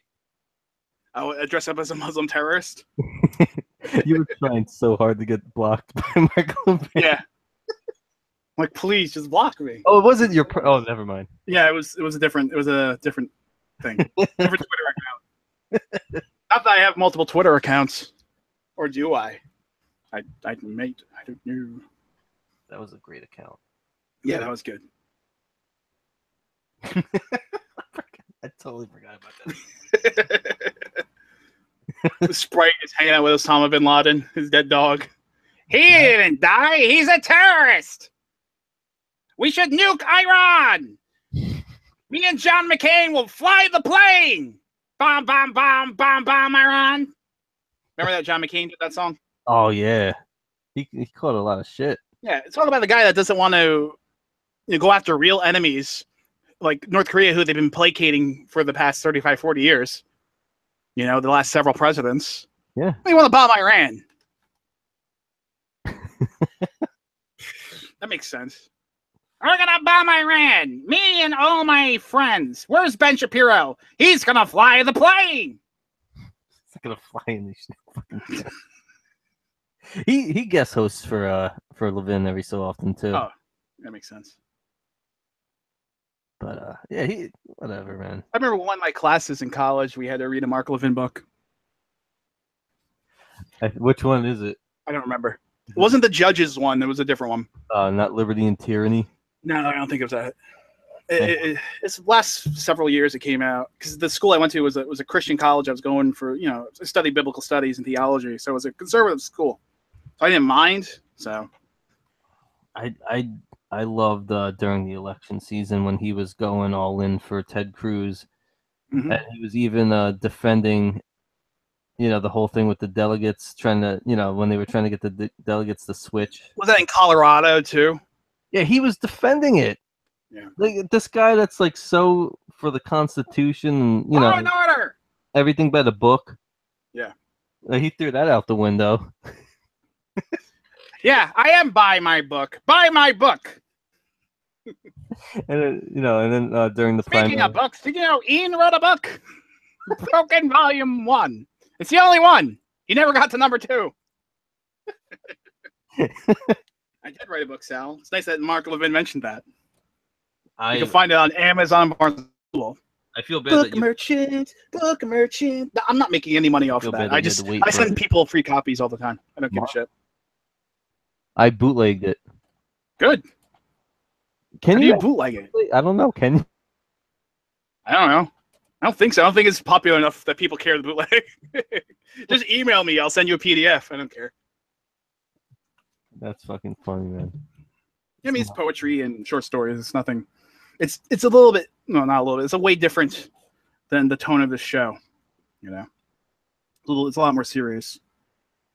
Not that we're not serious, but were any of the poems inspired by Mark Levin? Yes. It was called "The Bald Guy and the Leprechaun." It was about Mark Levin and Ben Shapiro. And their fucking dead dog. God, we don't need to attack him anymore. No, we're done. So I was looking, sometimes I'll just do this. I'll go to Jezebel.com just to see how awful they are. And every day, when I go, it's always something awful. Several things that are awful. So someone, Amy Lutkin, huh, Sal? I'm not saying anything.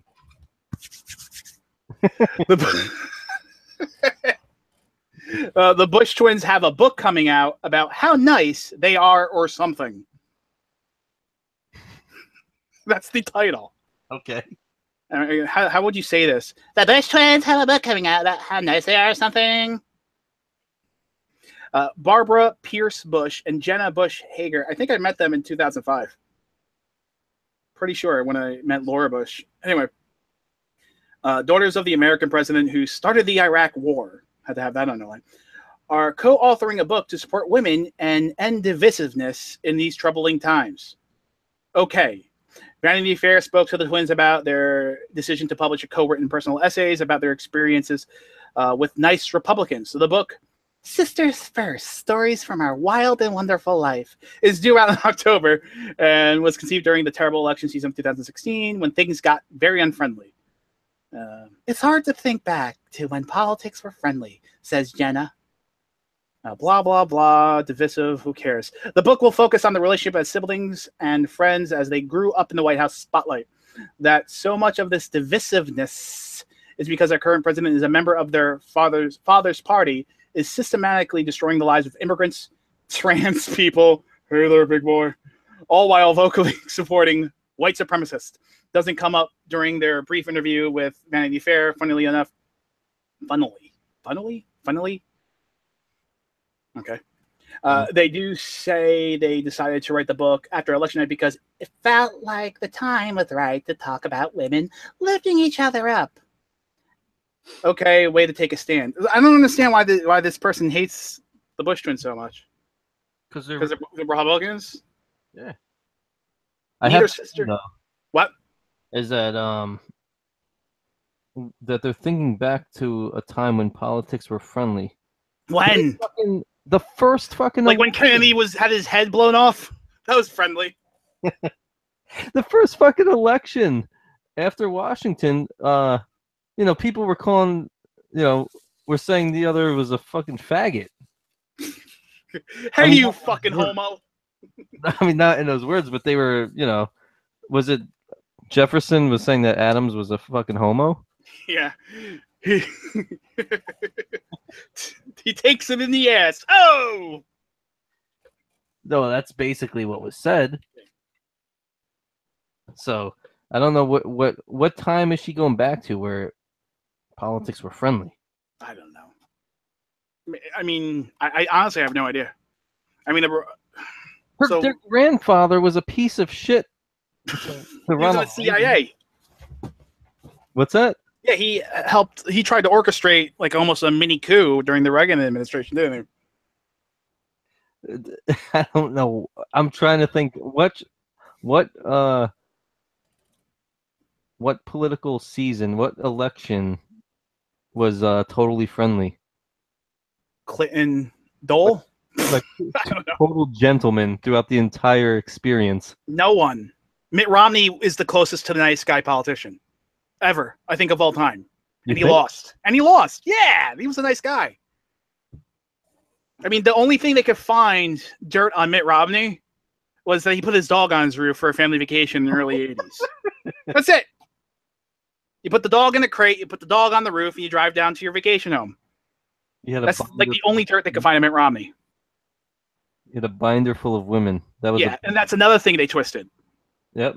That's another lie that the left did. Oh, look, he has a binder full of women. He's a gigolo. No, he's trying to. You can't. These people attack you regardless. So you just show your hand at that point. Who cares? They'll call you a Nazi, even if you disagree with them a little bit. If you're a true moderate centrist, you're a Nazi. What would Romney have done if he was called a Nazi? Oh, come on, guys. Oh, jeez. Oh, shucks. I'm going to write a $1 million check to the SPLC. I'll show you I'm not a Nazi. To the Anne Frank Foundation. Another $1 million. That's what Anything to do with Anne Frank? What? The Anne Frank Foundation? Yeah, he's a Nazi, so he's giving money to the Jews. No, I'm talking about like now. Like, does that Anne? I always see them tweeting about shit. They're never talking about Anne Frank. No, they talk about how they hate Republicans and people on the right. Fuck them. So I'm going through Jezebel.com again. Angelina Jolie is embracing celibacy now. Did you know that, Sal? I'm learning a lot about celebrities. Did you know you don't have to have sex to adopt a little black baby? Oh, shit. I didn't know that. You can. That's not how adoption works. Sex or not having sex. You could still go to Africa and find a Nigerian kid. Wasn't she banging her brother, Billy Bob? I don't know about that. Was that her? That's not her brother. Or whatever he is. I don't know. She was banging her brother when she was with Billy Bob. Or something like that. Allegedly. She had her boobs cut off, right? Good. I don't know. No wonder Brad Pitt is leaving. Is he? I don't even know. I just think everyone's breaking up constantly. Yeah, here it is. For most of us, the usual post-breakup routine goes something like this. Hit the nearest dive bar in your least appropriate bodysuit, throw back 2 shots, and stick a $5 in the jukebox. Enough to hear, I don't know what song that is, Suede Head? Scream into the face of the most defenseless-looking guy there and say, "We're gonna fuck, cowboy." Who are these fucking whores? No wonder why they're whores and spinsters and have no kids, and they hate themselves. Because that's what they do when a guy dumps them. They go run out to the nearest bar to become dumpsters. Are you still talking about Angelina? No, women in general. These like left-wing whore bags. I don't get it. I'm married now and I'm 42 and I don't know why I can't get pregnant. The clock ran out, lady. You're too busy getting jizzed on by 87 Mexicans in 2004. Oh, Jesus Christ. My boyfriend left me. Let's have a 20-some. That's why. That sounds like your average day from almost any girl from our town that would take the train to Perth Amboy. Yeah, that's pretty much. Take the train to little Puerto Rico. Take the train to take the train again. Mm-hmm. And then come back on the train. Take the train to little Puerto Rico to get the train. Exactly. That makes sense. And then come back to their poor white wigger boyfriends. Poor white wigger boyfriends. Snorting heroin. White privilege in my ass. At the fucking, what was it? The Gallery or something? The Gallery Motel is one of those like sex motels on Route 35. I think it's South Amboy. It was by Club Abyss and Club Deco. And people would leave there and go bang in the gallery. They had different types of rooms, like the jungle room. was the theme of one of them, and they had like the heart room with all these mirrors. Don't ask me how I know this, Sal. Is that where it would go after watching Funk Flex at Club Abyss? Funk Master Flex. Yeah, you watch Funk Master Flex and then go bang some whores at the Gallery Motel. What? You can walk. I mean, it's a great business. I think they're still in business. I think so. No, really, there were different theme rooms. It was one of those places with theme rooms, like 100 something a night, and they have these dirty ass jizz covered jacuzzis. Just films, film along the top. It looks like when you yogurt when you leave it out, you put pudding, and you put the spoon in, and there's this film.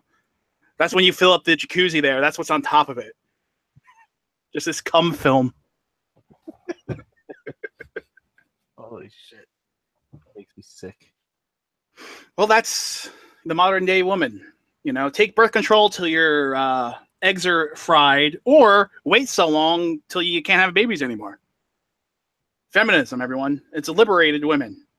Yeah, and you go back to Angelina, these liberals see their idol, with their store-bought children from other countries. I think that's why Brad Pitt's gone. The story behind them separating was, I think he put his hands on one of the kids. I think he hit one of them like on a private flight somewhere. Did they deserve it? I don't know if he hit the African or the fucking gook or whatever it was. He hit the Mexican one, the Filipino one. Whatever it was, he got pissed and he put his hands on one of the kids, and that was it. You're like, do you think he calls the kids by their race? Hey, black one, get over here. Hey, yellow guy, yellow kid, rub my back. I'm Brad Pitt. I'm Brad Pitt. I'm Brad Pitt. Rub my toes, black child that I got from Africa. Holy shit. I want to talk about this real quick about the Obama thing. Back in 99, allegedly, some male prostitute. Pull this back up. Yeah. This male prostitute, Sinclair or something like that, alleged he gave Barack Obama fellatio and smoked crack with him in a limo. Yes. This was huge during the election. It didn't get any really CNN type coverage, or really, I don't even think Fox News. And that's another one of those differences. The Trump going to Russia and get pissed on by hookers, everyone believes it. This, no one believed. Yeah, this is an actual person saying that it happened. Yeah, this guy's putting himself out there. He's standing out. He's speaking out. I mean, lying or not, he's still putting himself out there. Whereas in the Russia story, you had nobody saying anything about it. Obama. Did you pull it up? Obama was discussing with him and his pastor how to publicly acknowledge Senator Obama's drug use in 1999. And that Obama wanted to be sure I had not discussed the sexual encounters or drug incidents with any media at that time. So publicly acknowledging. Hey, Sinclair, suck my blue cock. When he made it clear to me that... I'm trying to find like the funny part. At which time I clearly became aware. This first call shocked me and that this was my place of residence. The first number I provided was a Texas cell phone. In late September to early October 2007, I received a call from a male who identified himself as a Mr. Young, Senator Obama.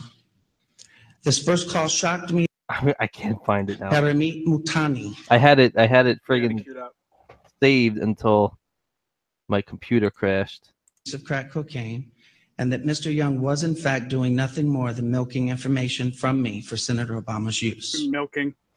Phone number, which by this time had now changed to a Delaware number. I mean, let me came for me and then made a telephone call. I found it. This too is significant. What the fuck, man? Jeez, Sal.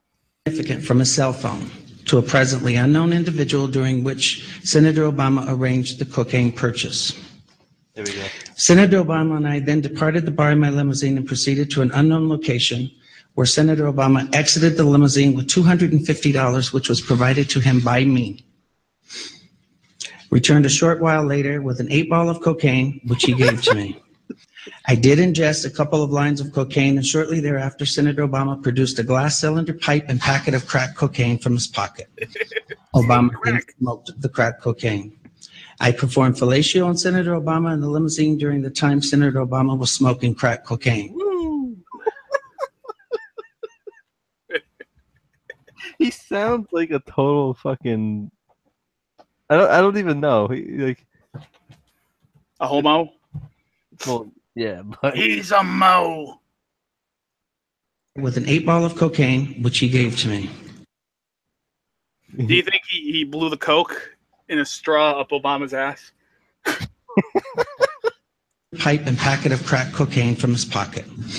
I want you to suck my blue-headed cock. Senator Obama in the limousine during the time Senator Obama was smoking crack cocaine. We fucking elected a crackhead for president. Like he admitted in his book that he did coke. Yeah. Didn't he? He didn't. Because he knew. I think he knew it was going to come out. Not this story, but the fact that he did use coke before he ran for president. So he just wrote it and said, "Yeah, I did coke." So what it was, and so the media kind of dropped it. Now, did the Bush twins? Did they ever see this video? Did they think that this was a friendly elections? Yeah, it was very friendly. It was super. It was so friendly. Some guy got presidential jizz in his nose. He walks around with fucking glass crack pipes in his pocket. Yeah. What president ever did that? Did fucking Lincoln do that? He might have. Smoking crack with the fucking people he's gonna free. You guys are cooler than they told me.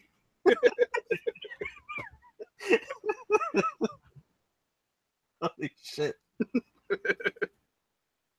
Maybe they got him high, and that's when they, talked him into doing that. So you think Frederick Douglass gave Lincoln crack? That should. 407 years ago. Hold on a second. Let me hit this. All right.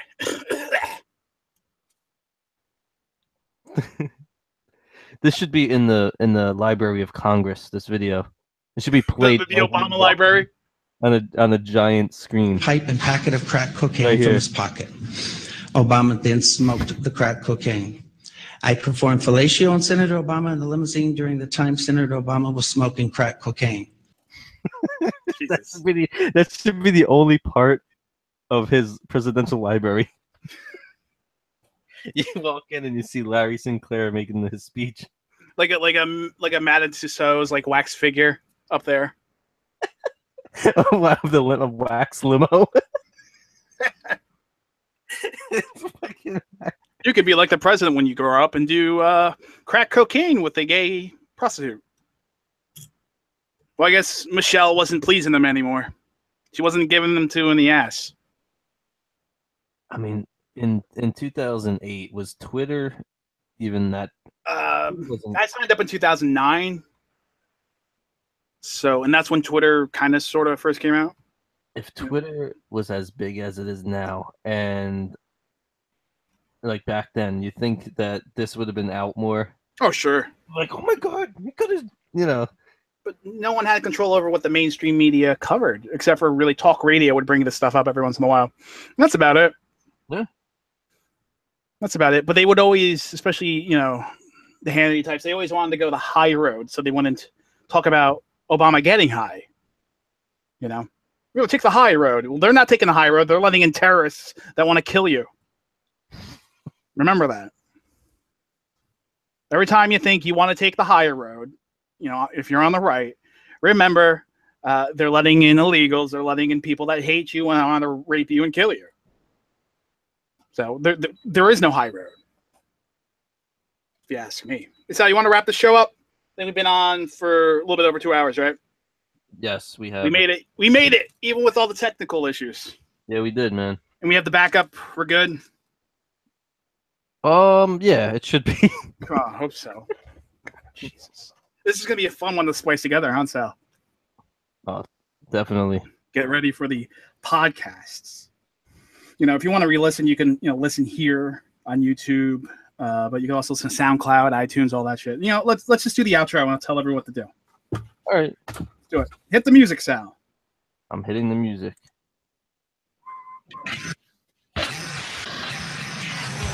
All right. Stay tuned. This is important stuff.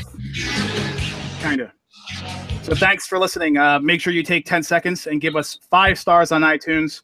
It helps us and helps spread our message, whatever that is. NewMediaCentral.net.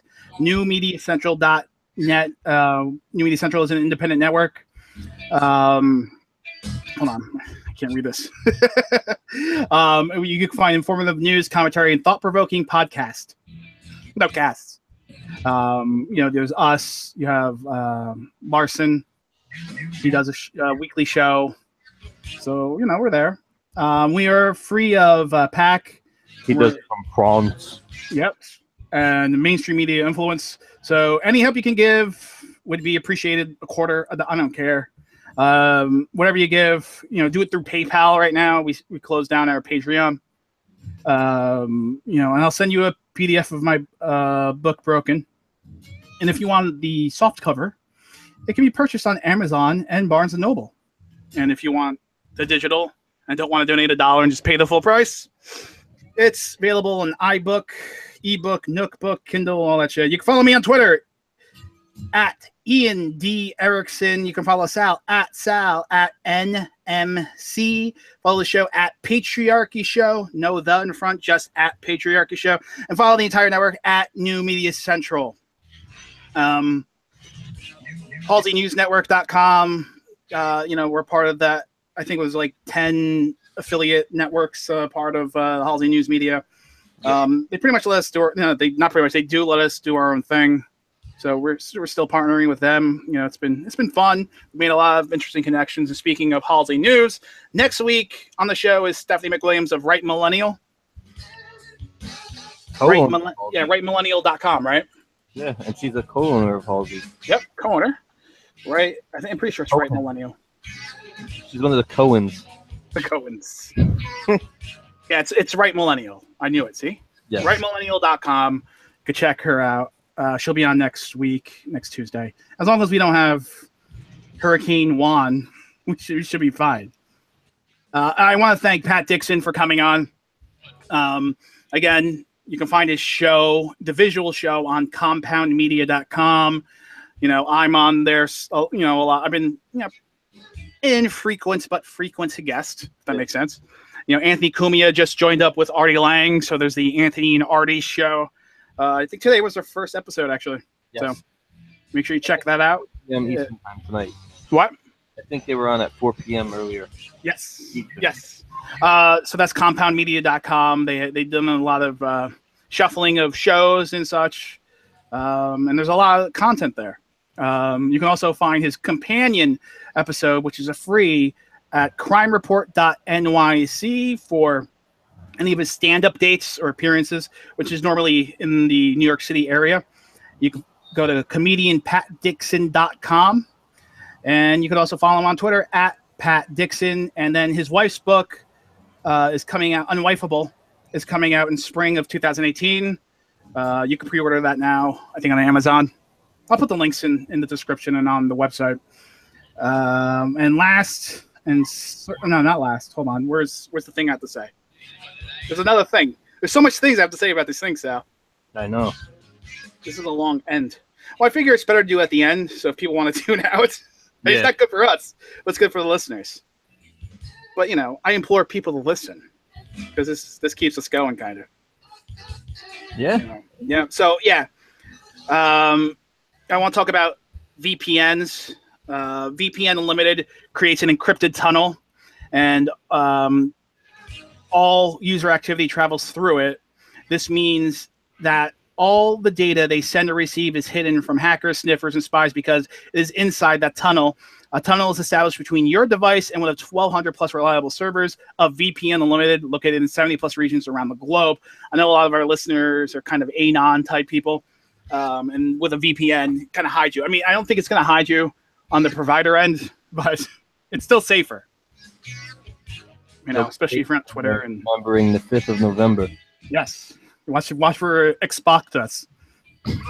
Not only your connection will be protected, your geographic location IP will be hidden too. So we got to cut that out. We're not going to cut that out. This will let you surf the web without any restrictions or limits. Whether inside your country or on a business trip or on a vacation, you will have access to your favorite web resources, even in the regions with strict internet censorship. By Richard Nixon. You like it? Yeah. VPN Unlimited is a cross-platform service available for iOS, Android, Mac, Windows, Windows Phone, Linux, Mozilla Firefox, and Google Chrome.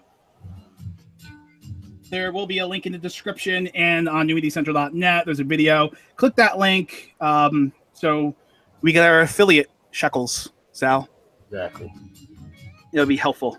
I mean, I think you get 5 devices for life for a pretty low rate as far as VPNs are concerned. And you know, there's apps, and it's a really great service. You can even split it with someone if you want. One person uses 2 devices, the other person uses 3, whatever. Split 50-50.